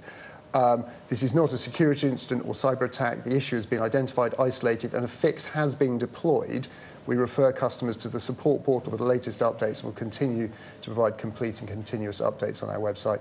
We recommend organisations are communicating with Crowdstrike's representatives through official channels, and they're standing by to help them to fix this. But it looks like that update at least has been found, identified. It's now a question of people getting it onto their systems as quickly as possible. Looks like something this is for customers to do, though not something that Crowdstrike are able to push through Microsoft's systems and install automatically. So that does infer there's going to be continued disruption for some time to come, but at least a fix has been found. Yeah, that's something, isn't it? That does sound like a little bit of progress there. So let's get some reaction from Ian King, who has been monitoring the situation there in the city. So Ian, what do you make of that? Well, I think they had to say something, Anna. It's amazing they hadn't said anything earlier, quite frankly. Is this going to be enough? As you heard there, Tom was quite sceptical that this is something that can be sorted out in short order. And I can tell you, Anna, CrowdStrike's share price in pre-market trading in the US is off some 14% right now. This looks like a very, very serious issue for this company indeed. So this is not going to be fixed up in the short term. I should say, Anna, in the last few minutes, we've Nicole Johnston mentioned earlier on. She read out a statement to you from Anthony Albanese, the Australian Prime Minister. We've actually had a statement out from someone in the UK government. The Cabinet Office Minister Pat McFadden, in the last few minutes, has put out a post on X. He says many people are being affected by today's IT outages, impacting services across the country and globally. Ministers are working with their sectors and respective industries on the issue. I'm in close contact contact with teams coordinating our response through the COBR response system. COBR, of course, Cabinet Office briefing room. You mentioned earlier on, Anna, that the Liberal Democrats had called for a COBRA meeting to be held by the Prime Minister. Well, this is effectively something pretty similar. The Cabinet Office briefing room response being coordinated there by Pat McFadden, the government minister. So that's the first statement that we appear to have had from the UK government so far on this issue. Nicole also mentioned some of the situations with airports around the world. I mean, Schiphol in Amsterdam, which is Europe's second busiest airport, looks particularly badly hit. We were talking earlier on about KLM experiencing ticketing issues. I think Schiphol is a very, very critical part of this, and obviously that is very, very important for European airspace around that. A lot of the air traffic services are monitored out of Schiphol. We don't know whether Dutch air traffic control are affected by this, but that is a key aviation hub for Europe. On a brighter piece of news, Dubai Airport, which is the world's second biggest aviation hub, they put out a statement in the last half hour in which they say they are back to normal. They were briefly disrupted, but they are now operating normally again. Another airport which Nicole didn't mention was Narita Airport in Tokyo. Again, a very, very important hub for the Asia-Pacific region. There is some difficulty there, but I think Dubai, particularly good news from there to hear that they're back up and running again, because, again, that is a very, very important aviation hub indeed. One other interesting tidbit that I can give you, Anna, we've had a very interesting statement. You were talking earlier on to Simon Calder, the travel editor of The Independent. Obviously, this is critical for people who are travelling, and I was musing earlier on the impact on the insurance sector. Well, we've had a statement from Rory Boland. He's the editor of Which Travel. This is what Which telling people who are due to travel today. They say, keep an eye on communications from your airline, and you may be advised to arrive at the airport early. If you can, avoid checking in a bag, as queues for check-in at the moment at the airport will be long, and IT failures typically lead to lots of lost bags. If you do check in bags, make sure you keep medication, keys and other essentials in your hand luggage. And again, a very important piece of information, this, I think, from Which. As these are extraordinary circumstances, compensation will not be payable for delayed or cancelled flights. But airlines do nonetheless have a duty to look after you, including providing meals and accommodation if it becomes necessary. They should also reroute you as quickly as possible, although given the global nature of the problem, this may not be immediately possible. So I think that gives you a flavour, Anna, the kind of disruption we were talking earlier on. You couldn't have a worse time for this in the United Kingdom, with the schools breaking up this weekend. And Which advising there that because this is an extraordinary situation, compensation may not be payable. That's, I suspect, news that's going to leave a lot of people who are due to travel today with their hearts in their boots. Yes, that could be very frustrating. We'll wait to see if we can get some clarification on that. Ian, thanks very much indeed. Well, we can get another view on this extraordinary morning of IT outages. Michael Yaki is a former senior advisor to Nancy Pelosi, who has a huge amount of experience in the issues of cyber security, don't you? Welcome to you. Thanks so much for coming in. Thank you, Anna. Thank you very much.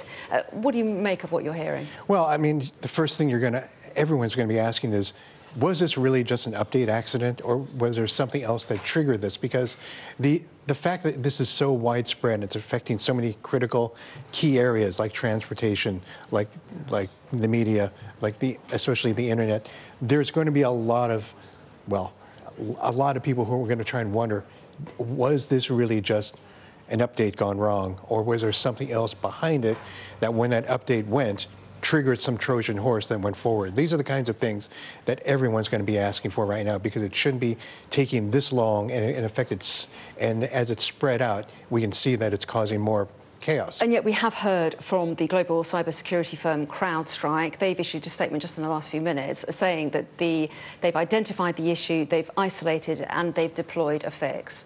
Are you reassured by that? Maybe. I mean, it depends. We'll all see, right? Whether or not everything comes back online very, very quickly. Have they said how long the fix will take? Have they said how you're going to be seeing the fix? Will it be coming from one area first? I guess it started somewhere in Australia. Will it be spreading out? When will the UK? When will Sky News be fully on board? These are things that you have to ask, because yes, they are supposed to be telling you that they're fixing it, but there's still the question underlying that, which is why? What happened? Why did this occur, and why now? Well, yes, and at the moment we've got a limited statement, but they do say this is not a security incident or a cyber attack. And as I say, they do say that they've deployed a fix. So how long that will take to roll out around the world will be interesting to watch. What do you make of the scale of it that you've seen so far and the particular businesses that seem to have been hardest hit? Well, it's interesting, the fact that the electronic payment system, that the banks are being hit. I mean, if you were, let me give you some background. I worked on these issues when I was on the chair of advisors for the U.S. Election Assistance Commission, because all of our machines in the United States, for the most part, are computerized. They're tied to the internet. We knew that there were some Trojan horses. There were some attacks from Russia and from China and North Korea going back as far as 2012. So we were working at hardening our systems and understanding what we were doing and working with software and hardware manufacturers to make sure that we had redundancies built up so that something could not take out the entire system. So the question is, why is this one update? Why did this one update create this much chaos and havoc across the globe, especially in key sectors? Is that just a situation of complacence on all of our parts and on security, on our own internal security? Are we relying too much on one particular vendor? These things are, because it's one thing when you sort of say, well, I had a flaw in an update in my iPhone that makes my iPhone overcharge really fast. It's another thing when they say, I have an update, and by the way, I'm taking down the entire global payment system for a few hours, and I'm grounding your airplanes and taking Sky News off the air. These are the things that just don't make as much sense. OK, well, Michael Yaki, we'll find out a lot more in the minutes and hours ahead, no doubt, but we appreciate your time. Thanks very much indeed. You're watching Sky News. The time is now 11 o'clock. Let's just bring you up to date with our major breaking story here this morning. A massive global IT outage has taken businesses offline, including banks, airlines, train companies, TV and radio broadcasters, supermarkets, as well as GP surgeries as well. And here at Sky News, we've also been affected by this outage, so we are today broadcasting in a reduced capacity. It's believed the outage is related to an issue at a global cybersecurity firm called Crowdstrike, and in just the last few minutes, they've put out a statement in which they say they've identified the issue, they say they've isolated it, and that they've deployed a fix. But the meltdown does seem to be affecting Microsoft PCs globally, and we've had another number of companies coming forward to say that they've been impacted. Ryanair is warning customers of potential disruptions, which it said would affect all airlines operating across the network. It's also understood that passengers at Edinburgh Airport are unable to use automated boarding pass scanners. Meanwhile, Southern, Thameslink, Gatwick Express and Great Northern say its rail services are experiencing widespread IT issues. And at the port of Dover, people are being told to expect longer waiting times. We're also hearing that the majority of GP practices are disrupted. That's what the NHS is saying. They said that some users are struggling to book appointments at many GP surgeries in England. And pharmacies and prescription services could also be impacted, according to the National Pharmacy Association. So lots of potential impacts. Do remember that you can keep up to date with all the latest online in our live blog as well, on our website and on our app. But in the meantime, let's go live somewhere that is affected, and that is Edinburgh Airport. We've got our correspondent Conor Gillies, who's there for us this morning. So Conor, get us up to date with the situation there. Yeah, good morning, Anna. Severe disruption here at Edinburgh Airport, one of the worst affected in the country today. And I think it's fair to describe this as organised chaos at the moment. The queue to get through security is taking about an hour at the moment.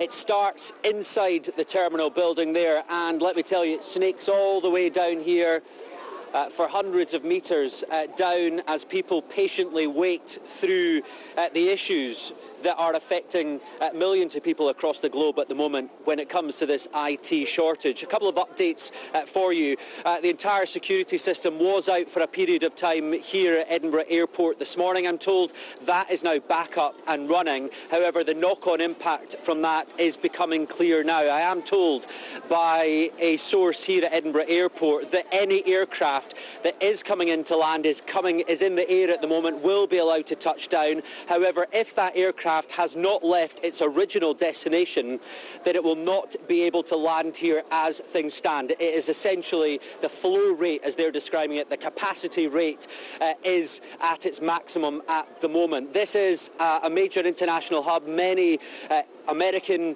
destinations fly in and out of here, including domestic routes and across Europe, and the significant impact is being felt severely. I think what's also clear to see here is that Ryanair, one of the biggest airlines across Europe, is saying that its electronic ticketing system is down here, so they're having to manually give out paper tickets to people, which is bogging the entire process down. Let's have a chat with some passengers, because that's who we want to hear from today. Let's have a chat with Jill. Jill, thanks for talking to us on Sky News. What's your situation here today? We were meant to get a 7 a.m. flight this morning. And we got through security, and then the tannoys and the screens weren't updating. So it just kept saying, waiting for gate. So we kind of waited for the gate. And then they announced the gate a couple of hours after the flight, and we got to the gate. We waited there for about an hour with the screen still saying Geneva.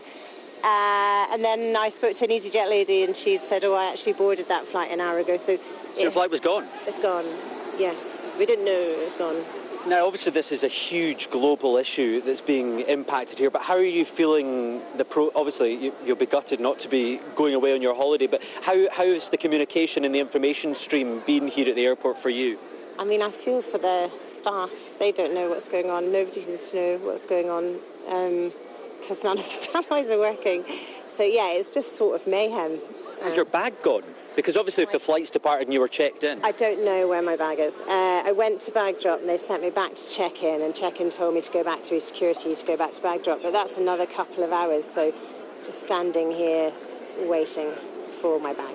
And in terms of the airline, have they been fairly cooperative and informative?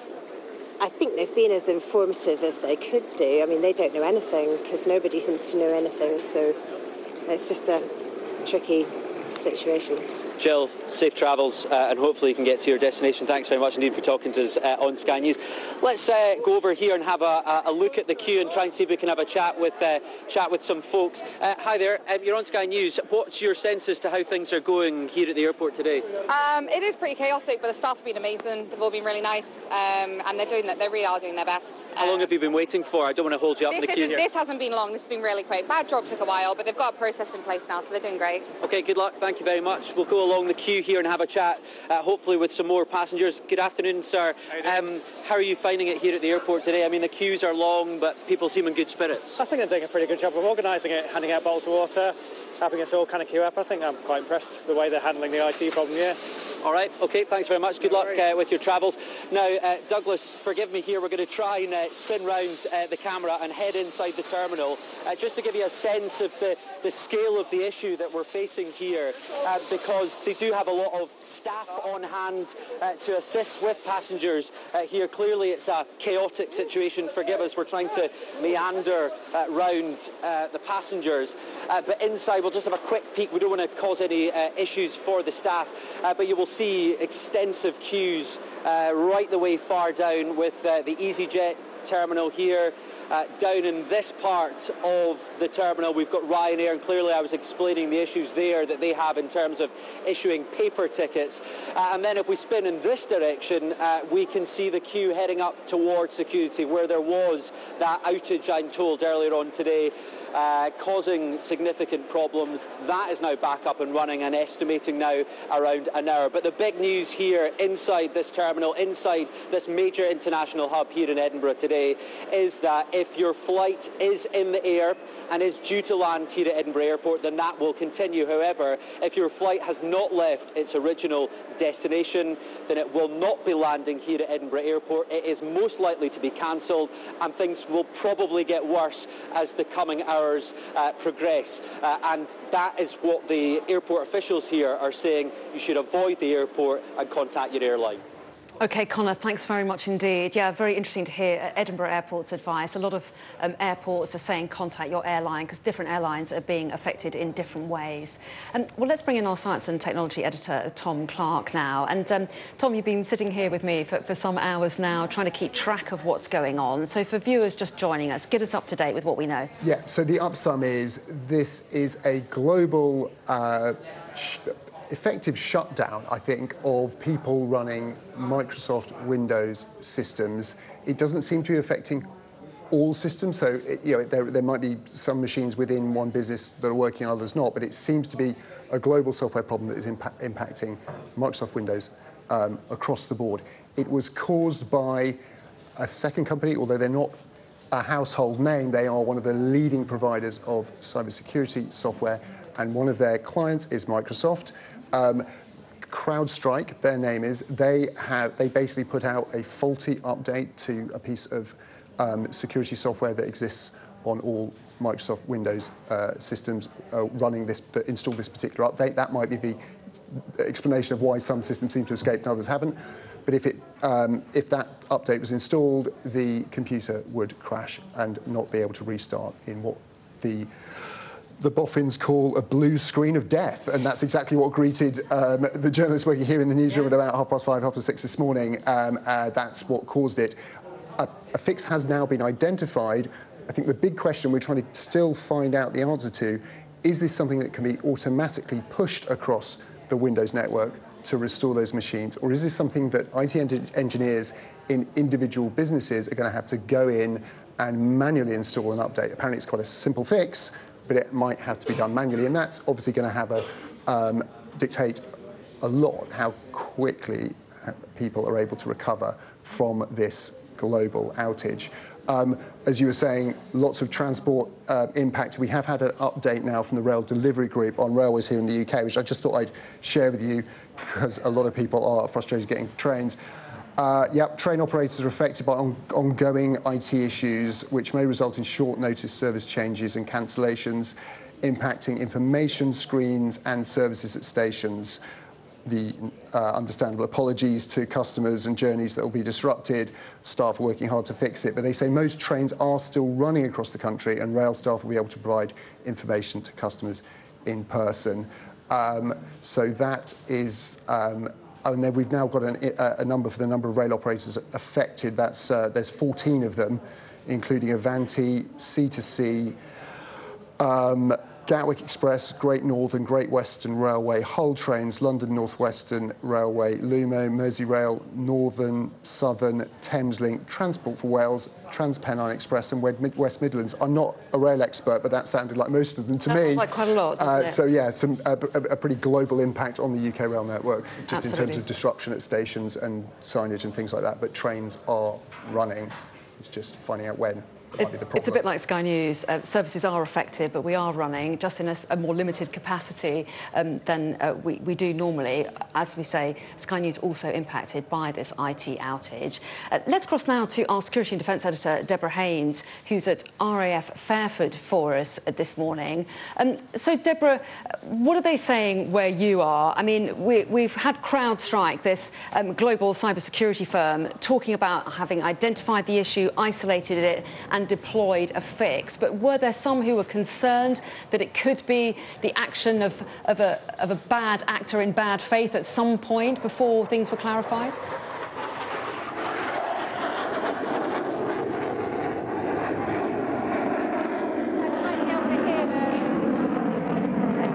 flights here haven't been affected. It's a big international air tattoo with air forces from around the world are actually flying here. One person I spoke to said it's unlikely that these aircraft would be affected because they don't rely generally on commercial systems like the one that seems to have caused this global outage. I've spoken to sources who say it's understood from everything that's known at the moment that this doesn't look to have been any kind of nefarious cyber attack.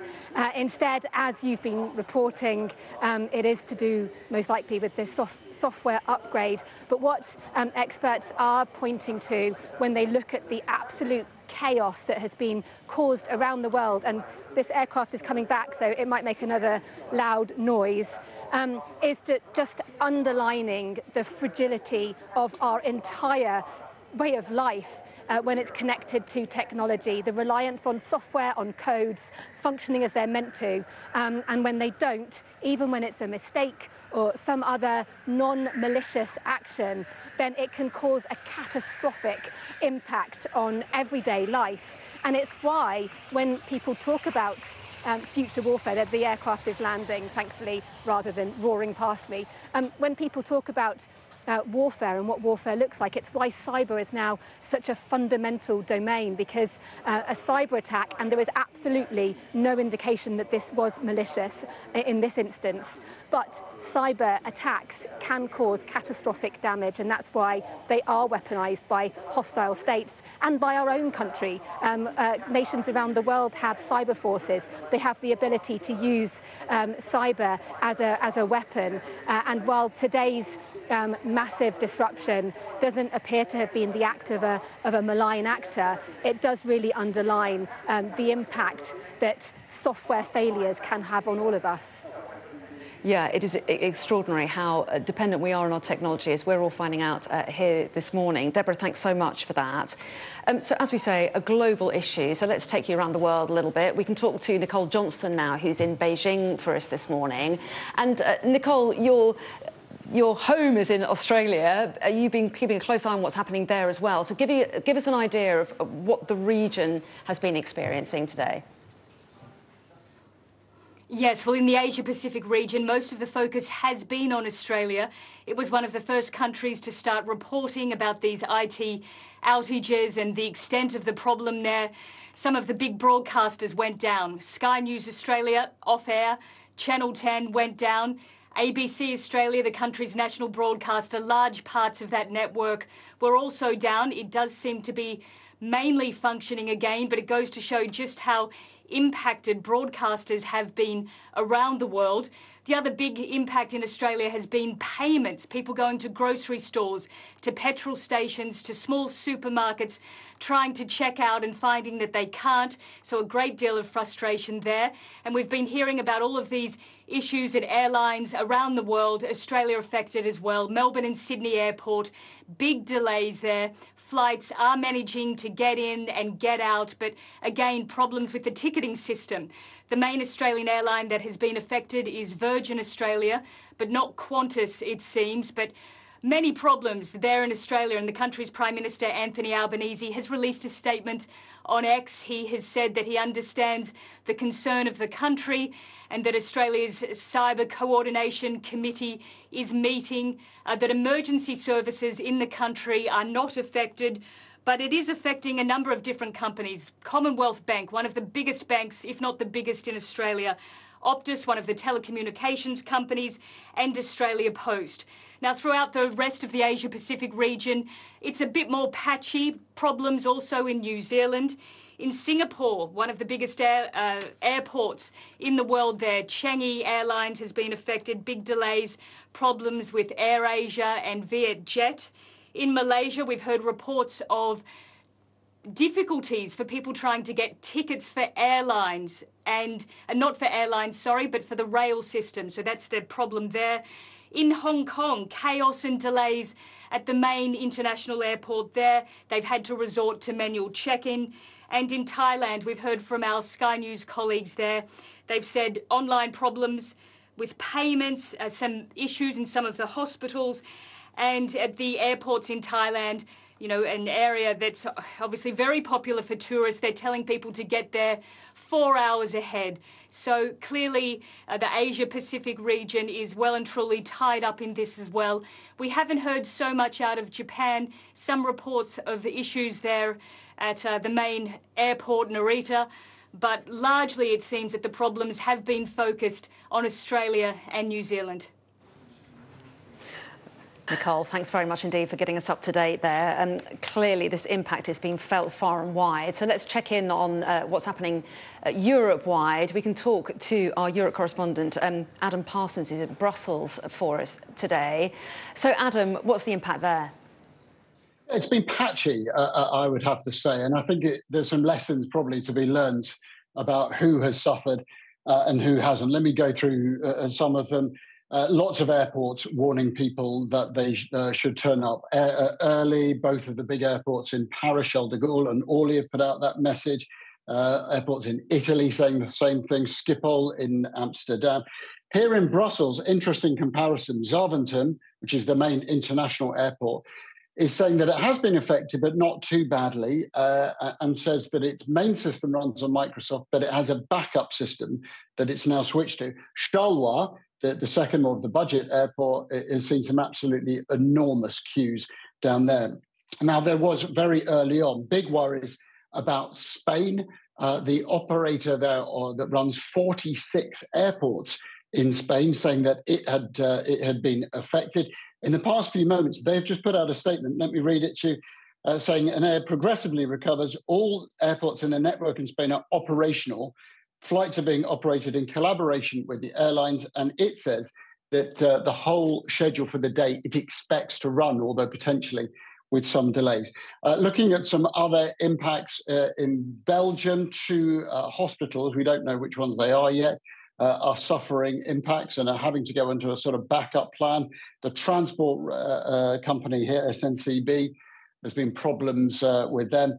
The UWV, which is the social security operator in the Netherlands, its website, its access to people calling on those benefits this morning was switched off. And of course, across the continent, you're seeing all sorts of issues for companies and other travel suppliers. A couple of exceptions, I have to say. At the moment, I don't hear anything affecting Eurotunnel, Eurostar services, and Deutsche Bahn, the German rail regulator, a huge infrastructure company, seems itself not to be affected. And I imagine that those will be, in a sense, as interesting for people to analyse in the coming hours, days, weeks, months as they look back on this outage as the companies that have been affected. I think the overall message, though, is that this really did hit a lot of companies early on. They are now, as you've been talking about, trying to get these fixes in place. And it would seem that in a number, not all, but a number of them, those fixes are working. OK, Adam, thanks very much indeed for getting us up to date on the situation there in Europe. We can take you now to the City of London because our business presenter Ian King has been monitoring the situation there. And Ian, obviously, so many different companies offering different services affected by this. Yes, absolutely, Anna. As I was saying earlier on to you this morning, the software provider Crowdstrike, they have a 24% share of their market, which is known as endpoint protection. So basically, if you need to buy software services of this kind, then there's roughly a 1 in 4 chance that you are going to have been hit by this. I mentioned Allianz, the insurer, earlier on this morning as reporting problems. I understand that Admiral, a little closer to home, is having some difficulty answering the telephones. The FT's website is reporting that Metro Bank likewise is experiencing some difficulties with customers trying to get hold of it. I mentioned Crowdstrike a moment ago, Anna. In the last half an hour, George Kurtz, who is the president and chief executive of Crowdstrike, has surfaced on social media. He's posted this on X. I'll read this out to you because it is quite interesting. He says, Crowdstrike is actively working with customers impacted by a defect found in a single content update for Windows hosts. Mac and Linux hosts are not impacted.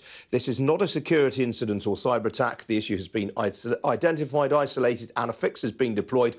We refer customers to the support portal for the latest updates and will continue to provide complete and continuous updates on our website. We further recommend organisations ensure they're communicating with CrowdStrike representatives through official channels. Our team is fully mobilised to ensure the security and stability of CrowdStrike customers. Now, as I was saying to you earlier this morning, Anna, this is one of the very hottest stocks on the NASDAQ, which is the main US tech exchange. In fact, George Kurtz, if you look elsewhere on his social media feed, he was celebrating the fact only a couple of weeks ago that CrowdStrike has been one of the best performing stocks on NASDAQ this year. Its share price has risen by some 50% this year. At the close last night, it was valued at some $83 billion US. So I can tell you in pre-market trading, CrowdStrike shares are currently off by some 19%. So this is a very, very serious matter indeed for this particular company as it tries to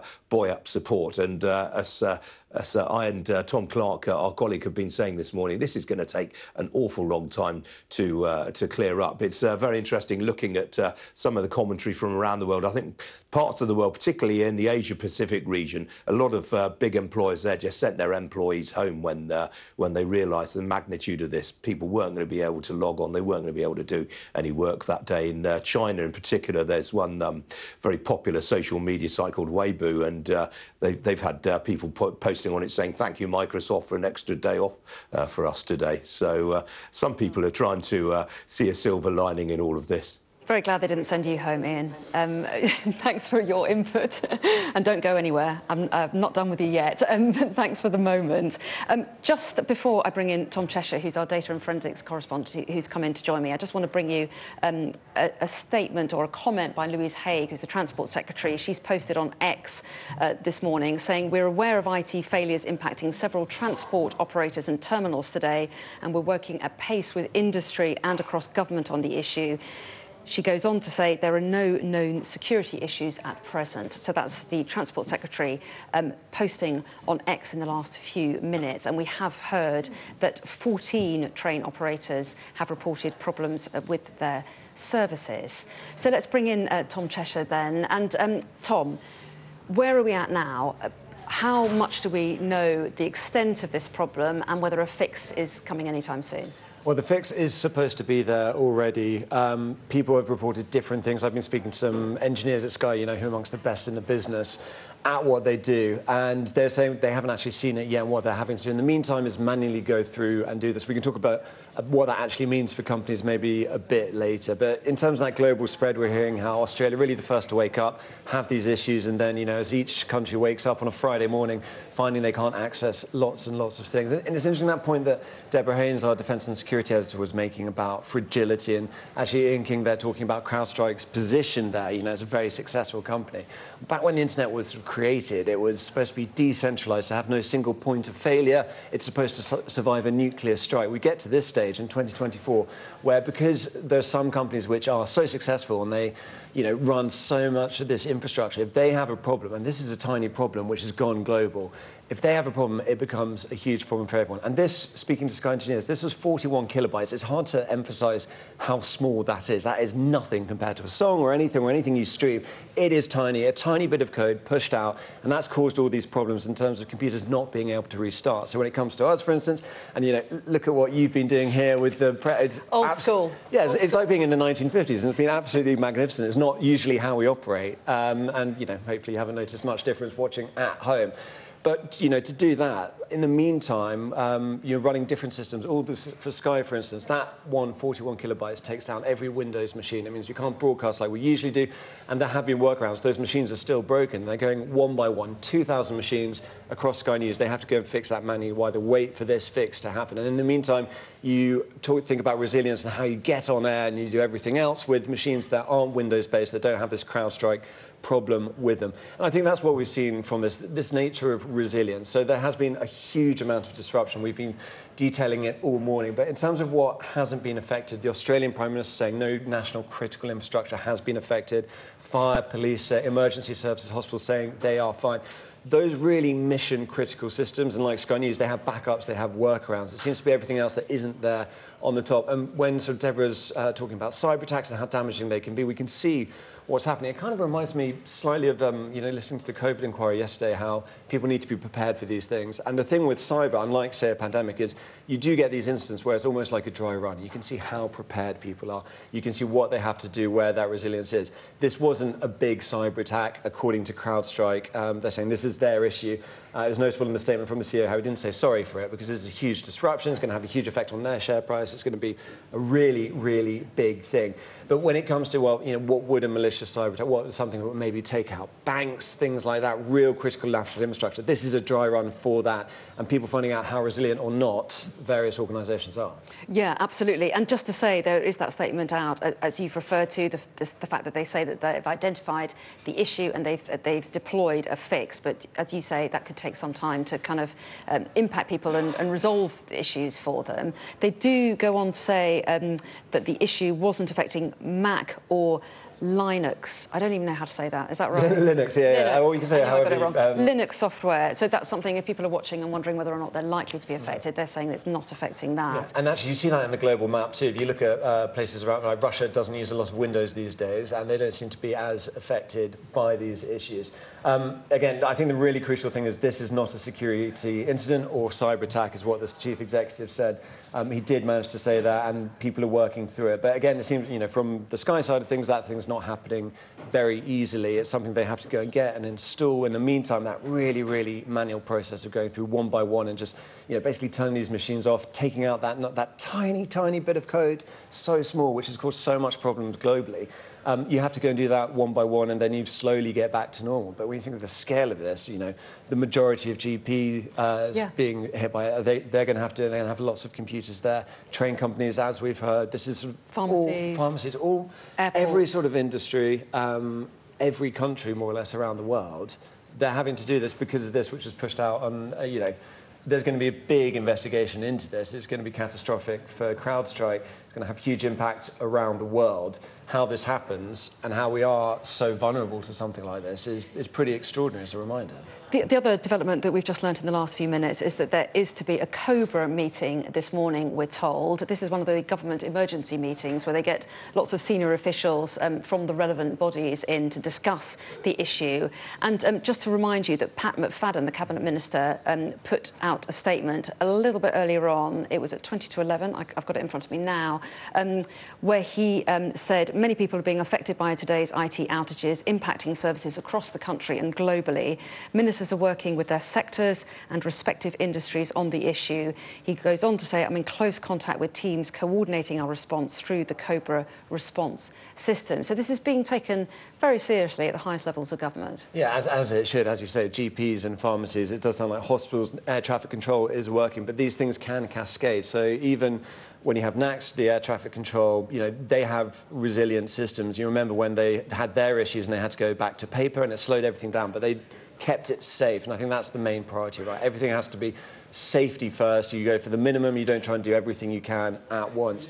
And that will be the jobs of government at the moment, of ministers at the moment, to understand those sectors, understand where those issues are and whether it goes beyond inconvenience, whether actually there is sort of safety at issue. So everyone will be taking things very slow. When we talk about delays and things like that, they'll be out of an abundance of caution, rather than necessarily things going completely offline and not working. Actually, you can't put as many planes on a runway, for instance, or passengers are having trouble going through. Train drivers maybe not getting their instructions, their maps, so you want to slow the network down rather than risk anything sort of worse happening as a result of that. Yeah, and obviously other concerns, people worrying about being able to get hold of their medicine through prescriptions. It might be a slower system, having to get a paper version. GPs, some suggesting that they might be having problems accessing people's records and stuff. So there's lots that's still potentially to come out, some of the detail behind it.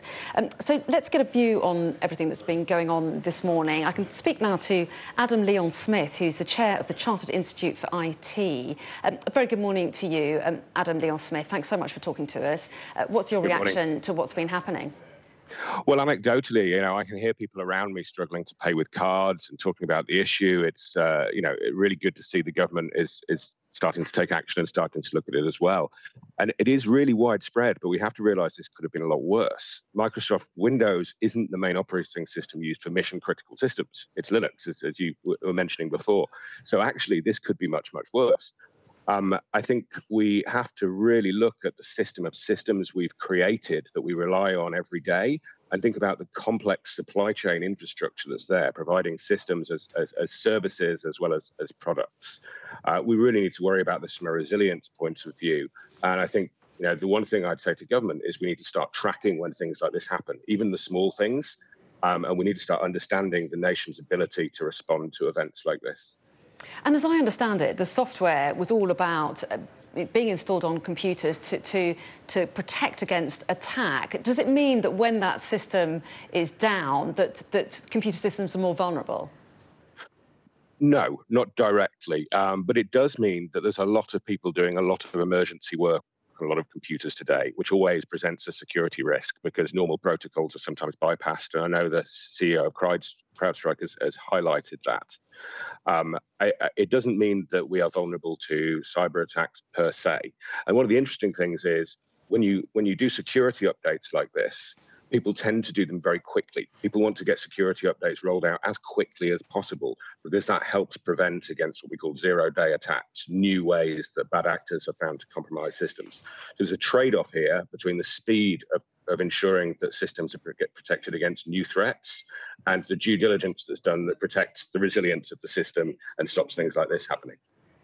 And as we were saying, CrowdStrike have said that they've identified the issue. They say they've deployed a fix already. How long will that take then for companies to sort themselves out? I mean, how quickly can they be back to normal? That depends. I mean, in some cases, it may be applied very quickly, but because it has to be applied to so many computers around the world, that may take longer than it sounds. But if computers have reacted in a way that means they're getting into blue screens and endless loops and things like that, they may be difficult to restore, and that could take days and weeks. Well, very interesting to get your take on it. Adam Leon-Smith, thanks very much indeed for your time. We do appreciate it. I don't know if you've been affected yourself, have you? Not yet, but I haven't tried to pay for my coffee yet. The important things in life. OK, well, we appreciate your time. Thanks very much indeed. Thank you. So let's get an update on the situation at some of our airports. We can take you now to Edinburgh Airport. Our correspondent Conor Gillis is there for us now. So, Conor, get us up to date. How are passengers being impacted there? Well, I think it's fair to say, to describe the situation here in Edinburgh as organised chaos. Clearly, this is one major transport hub of many across the world impacted by this global IT issue, these glitches that have caused chaos the worldwide. Just standing here outside the airport, we understand earlier on this morning there was some issues within the security operation. That was back up and running fairly quickly. But the main thing that the airport is telling us now is that if your aircraft is in the air and en route to this major international hub at Edinburgh, then it will get a slot to land. However, it is one in, one out. So if your aircraft has not left its original destination and it was due to come here to Edinburgh, then there is no place for it so far. However, that's an evolving situation. It's a changing picture. And let's chat now to Gordon Robertson from Edinburgh Airport. Thanks very much for your time. A busy morning for you guys. Very busy, yes. As you said, the IT outage impacted us severely, but we've worked all morning and we're now back up and running. The issue now for us is to understand how the chaos across the globe really affects us in terms of our aircraft coming in and out. And talk to me about the security operation. Your colleagues were telling me this morning there were some initial issues. That got back up and running, but has that caused a knock-on impact, clearly? Yes, when you arrived this morning, Conor, you'd see the queues were pretty significant. But once we got the security back up and running, they've diminished, they've gone, our passengers are being processed. So our security does rely on IT, but our IT teams worked very hard, very quickly to resolve that. And just talk to me, I was just explaining there, the one in, one out policy. It must be getting fairly crowded over on the airside version of the airport here. Talk to me about how this is going to work in the coming hours. Yeah, so Edinburgh Airport is open. We're ready and we can process passengers, but there's other airports in our network that aren't. So we need to be ready for them, and the planes on the ground here need to take off to go to them for us to be able to welcome other planes in. We've got the morning sorted, but in the afternoon we need to understand what the cancellations are, how airlines are going to run their networks, and we can see that evolving picture over the afternoon. So is it fair to say we're now kind of entering phase 2 of this, and although you've managed to process folk here this morning and deal with the kind of chaos, actually now we could be in for a wave of further cancellations which could have a knock-on impact? Yes, our airlines are looking at that. This is a network issue. This is a global issue that affects multiple countries, multiple airports. So we now need to understand what that picture looks like, and then we can update as the afternoon goes on. And how long into the future do you see this impacting? Potentially we're talking days here, and what is your advice to those passengers who maybe have a flight this evening and they're watching these scenes unfold and thinking, well, am I going to go on holiday here? So I think this will take a couple of days to unwind. What passengers that have had cancelled flights should do is speak to the airline. The airlines are the ones that decide which flights fly and which flights are cancelled. So keep talking to the airlines and they'll update them and they'll manage to rebook them.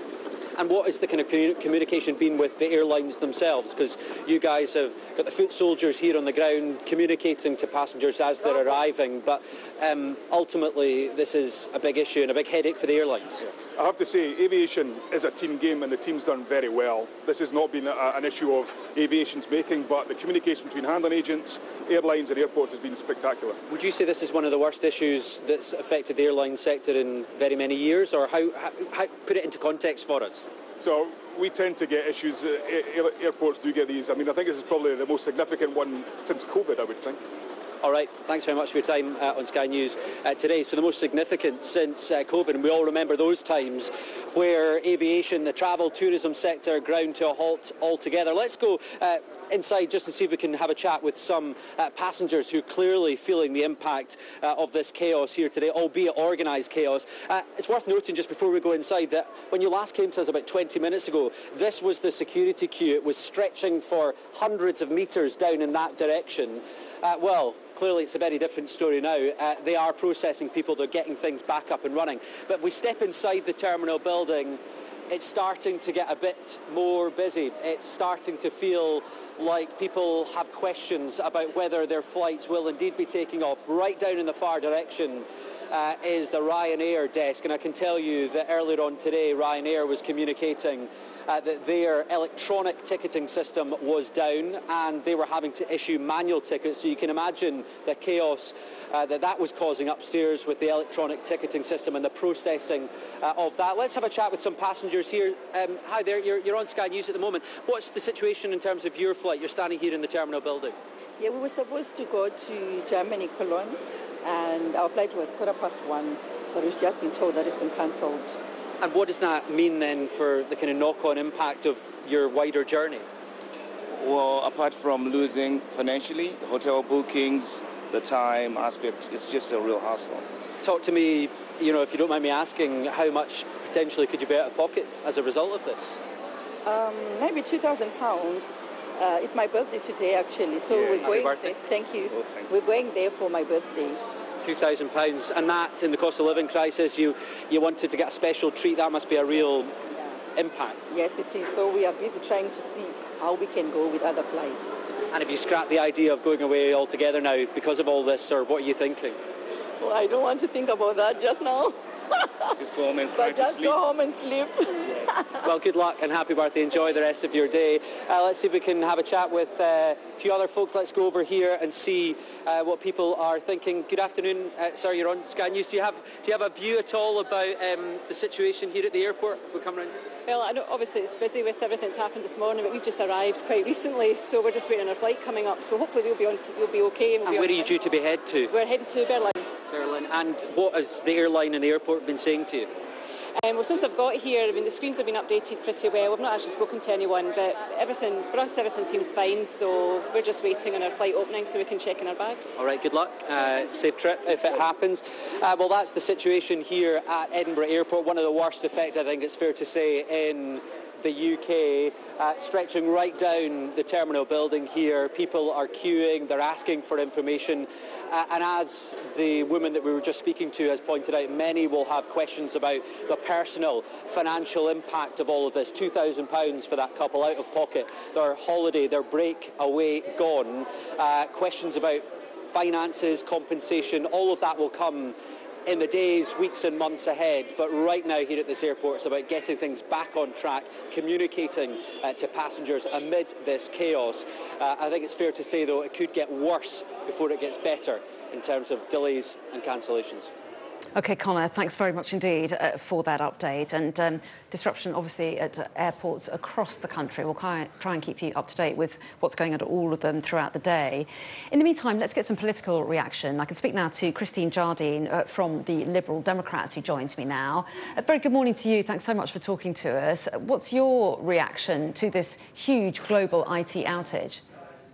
It's terrible. It's frightening. It's very difficult for businesses, small organisations, big organisations as well. And that's why this morning we called on the government to hold an urgent COBRA meeting to deal with this and to reassure people, because the public will need reassured that although this now seems to be almost certainly a fault within the IT systems because of the upgrade, it does cause major problems for a lot of people, like we've just heard, the family whose holiday has had to be cancelled. They'll be worried about being repaid for the flights, getting compensation, all of that. And we do need to look at how we ensure that we have the protection in our economy for something like this happening and minimising the disruption to the public, but also to small businesses and organisations. Well, yes, and what is your reaction? There were people we just saw just there at Edinburgh Airport concerned that they might be out of pocket, worrying about getting money back because of some of the disruption. Yeah. What would you be calling for today? Well, this is why we called for the COBRA meeting. People need to know how they can get compensation. Now, the compensation will be available from the airlines, but we need to make sure that people get the information on how to do it. You saw Gordon Robertson there from Edinburgh Airport saying that it's the airlines that people need to communicate with to get that compensation. But you've also got the very many small businesses and organisations whose financial situation is going to have been hit, the trading is going to have been hit, and they may not have in a cost of living crisis, when we've had stagnant economy for so long, they may not have the capability to recover from this easily. And that is why we need the government to be looking at what sort of safeguards need to be put in place, what sort of measures that we need to be taking to minimise the dangers. Now, Pat McFadden has made a statement this morning from the Cabinet Office, and I appreciate that. And I think we all welcome that the government is reacting quickly to this. But we do need to do more, and we all need to work together to make sure that we support the government in getting as much possible support and action to minimise the damage and disruption as we possibly can. And in the last hour, the IT security firm Crowdstrike has said that it's identified the issue. They say they've isolated it and they've deployed a fix. But it's early days, obviously, but what do you think this tells us about the potential vulnerability of some of our technology? Well, it tells us that we're immensely vulnerable and that we are too dependent on too few sources, that one company doing an upgrade can potentially disrupt everything in Australia and the United States at opposite ends, if you like, of the global timetable is astonishing. And it just shows you how vulnerable we have become in this global society to one small mistake or one small flaw causing us maximum disruption to our daily lives, but also in our economy and the damage that can be done. And it's why, if you like, cybersecurity experts are so concerned about cyber attacks. But this also shows us that there is a danger internally from the software, from the structures themselves, and that when something like this goes wrong, the impact is massive.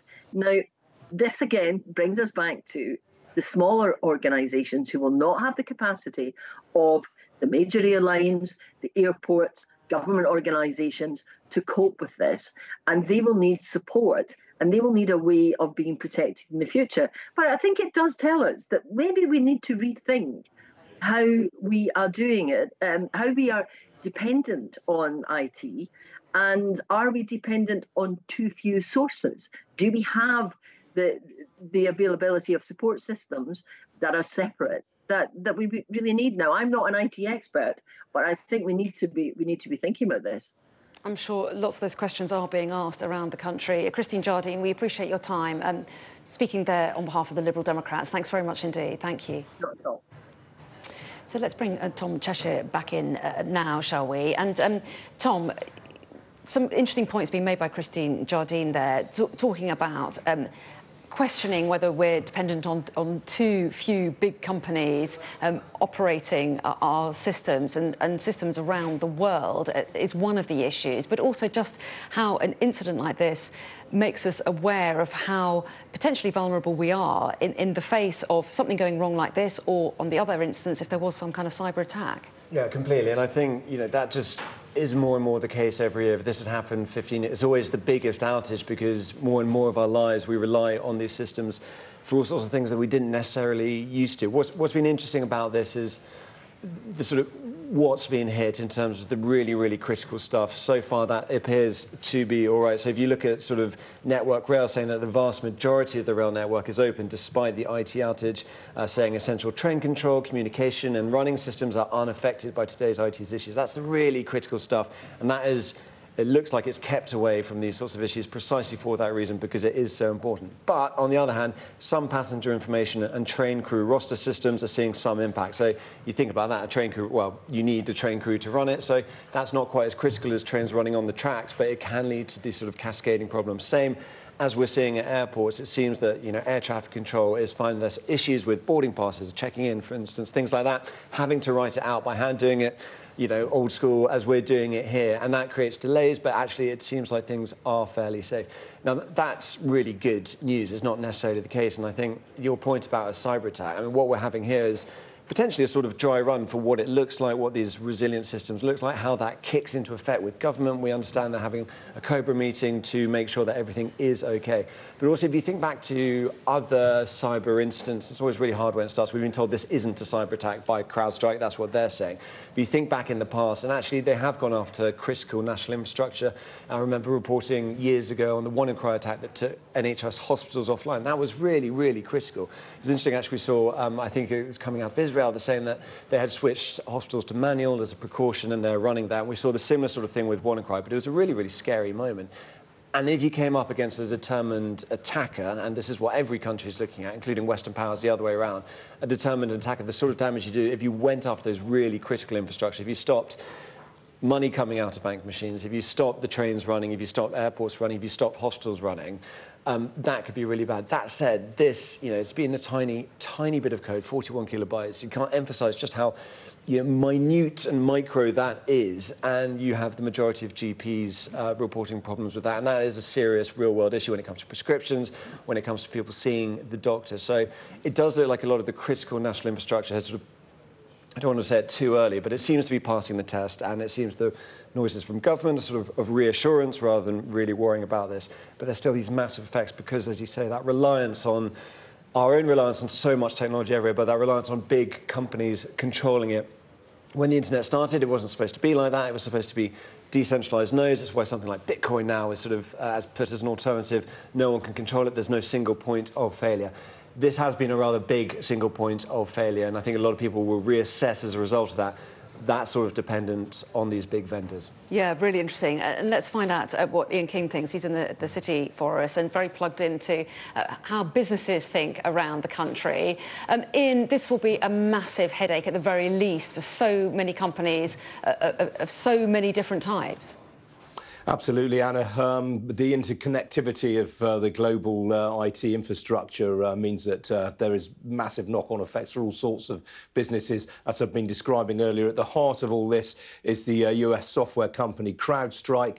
This problem appears to have been caused by an upgrade to a piece of software called Falcon Sensor. And this is a very major player in so-called endpoint security, which was initially a service that was supposed to help with antivirus software. That was originated into that. Over time, it's evolved into a whole wider panoply of IT services, including threat detection, device management, data leak protection, enabling management of networks. It enables network administrators to control access to devices. So it's a very, very big piece of global IT infrastructure. And Crowdstrike has a 24% share of that market globally. So it's absolutely front and centre. As I said earlier on, basically, if you require this kind of service, you've got a 1 in 4 chance of of buying it from this company, which is why so many businesses have been affected. Obviously, aviation is a key one. Anything involved in activities such as ticketing will be affected by this. As we've been reporting, GP surgeries, appointment booking, repeat prescriptions, all of those kind of activities are being affected by this as well. We've heard, for example, from the likes of Metrobank saying that some customers are struggling to make payments. We've heard from the German insurance giant Allianz. Some of its staff have been struggling to log on. And of course, aviation is the key one. One of the first manifestations that this was a problem was when flights started to be cancelled in the Asia-Pacific region. And very, very quickly, the FAA, which is the main US aviation regulator, told 3 of the country's main carriers, United, Delta and American Airlines, that they had to ground their fleets. In the last half hour, I can tell you, Anna, that American Airlines has resumed flying again. So there are signs there that some businesses around the world are getting to grips with this. But I think untangling this is going to go on for many, many days. For Crowdstrike in particular, it's a very, very serious threat to this business indeed. Valued last night at $83 billion US. The business was founded in 2011 by George Kurtz and a business associate of his. George Kurtz is now the president and CEO of Crowdstrike, and I was half an hour ago, I read out his statement that he's posted on social media. The business was backed by the likes of Google before it came to market. It floated on NASDAQ in 2019 with a valuation of $11 billion. So you can see where the fact that it's valued last night at $83 billion, the meteoric rise that this business has had. It's been one of the best performers on NASDAQ this year. Its share price was up some 50% so far this year until last night. In the pre-market, it's currently off by around 20%. I think this is going to be a very, very big issue indeed for this particular company. But more broadly, as you were hearing from Tom Cheshire there, I think this is going to become a major, major issue in the US presidential election. J.D. Vance, who's Donald Trump's running mate, confirmed as his pick for vice president nominee earlier this week. Well, J.D. Vance is someone who really understands the tech ecosystem, and in particular that startup sector. He has lots of ties in Silicon Valley, but he's very interested in companies that innovate and in companies that disrupt. Where he's also been very critical, crucially, is in the role of big tech and the dominance of these big tech companies. And J.D. Vance has made a number of statements this year in which he's accused the battalions of big tech as basically stifling innovation, stifling competition, not necessarily acting in the best interests of consumers. And I suspect if Donald Trump is elected with J.D. Vance as his vice president, you are going to see a Trump administration coming in very hard on big tech and accusing them of all sorts of anti-competitive behaviour. And so this is going to go far beyond what we're seeing today. This is something that I think is going to have profound implications for the regulation of tech going forward. Quite ironically, a lot of people in the United States think that the EU has been far too aggressive in its regulation of tech, and in particular its attempts to regulate AI. Well, I think you might see the US going down a similar road in future. OK, Ian, thanks very much indeed. And as Ian was saying there, GP services affected. Just very quickly want to bring you an update from the chairwoman of the Royal College of GPs, who says that any form of IT outage is a serious concern. She says that their members are telling us that the outage is causing considerable disruption to GP practice bookings and IT systems. Practices using IMIS IT systems appear to be particularly affected. And her message was, bear with us. Not just GP services, TV broadcasters like ourselves, but also banks, airlines, train companies, all affected in a number of countries around the world by this big global IT outage. We'll have all the very latest developments coming up for you after this short break. Don't go away.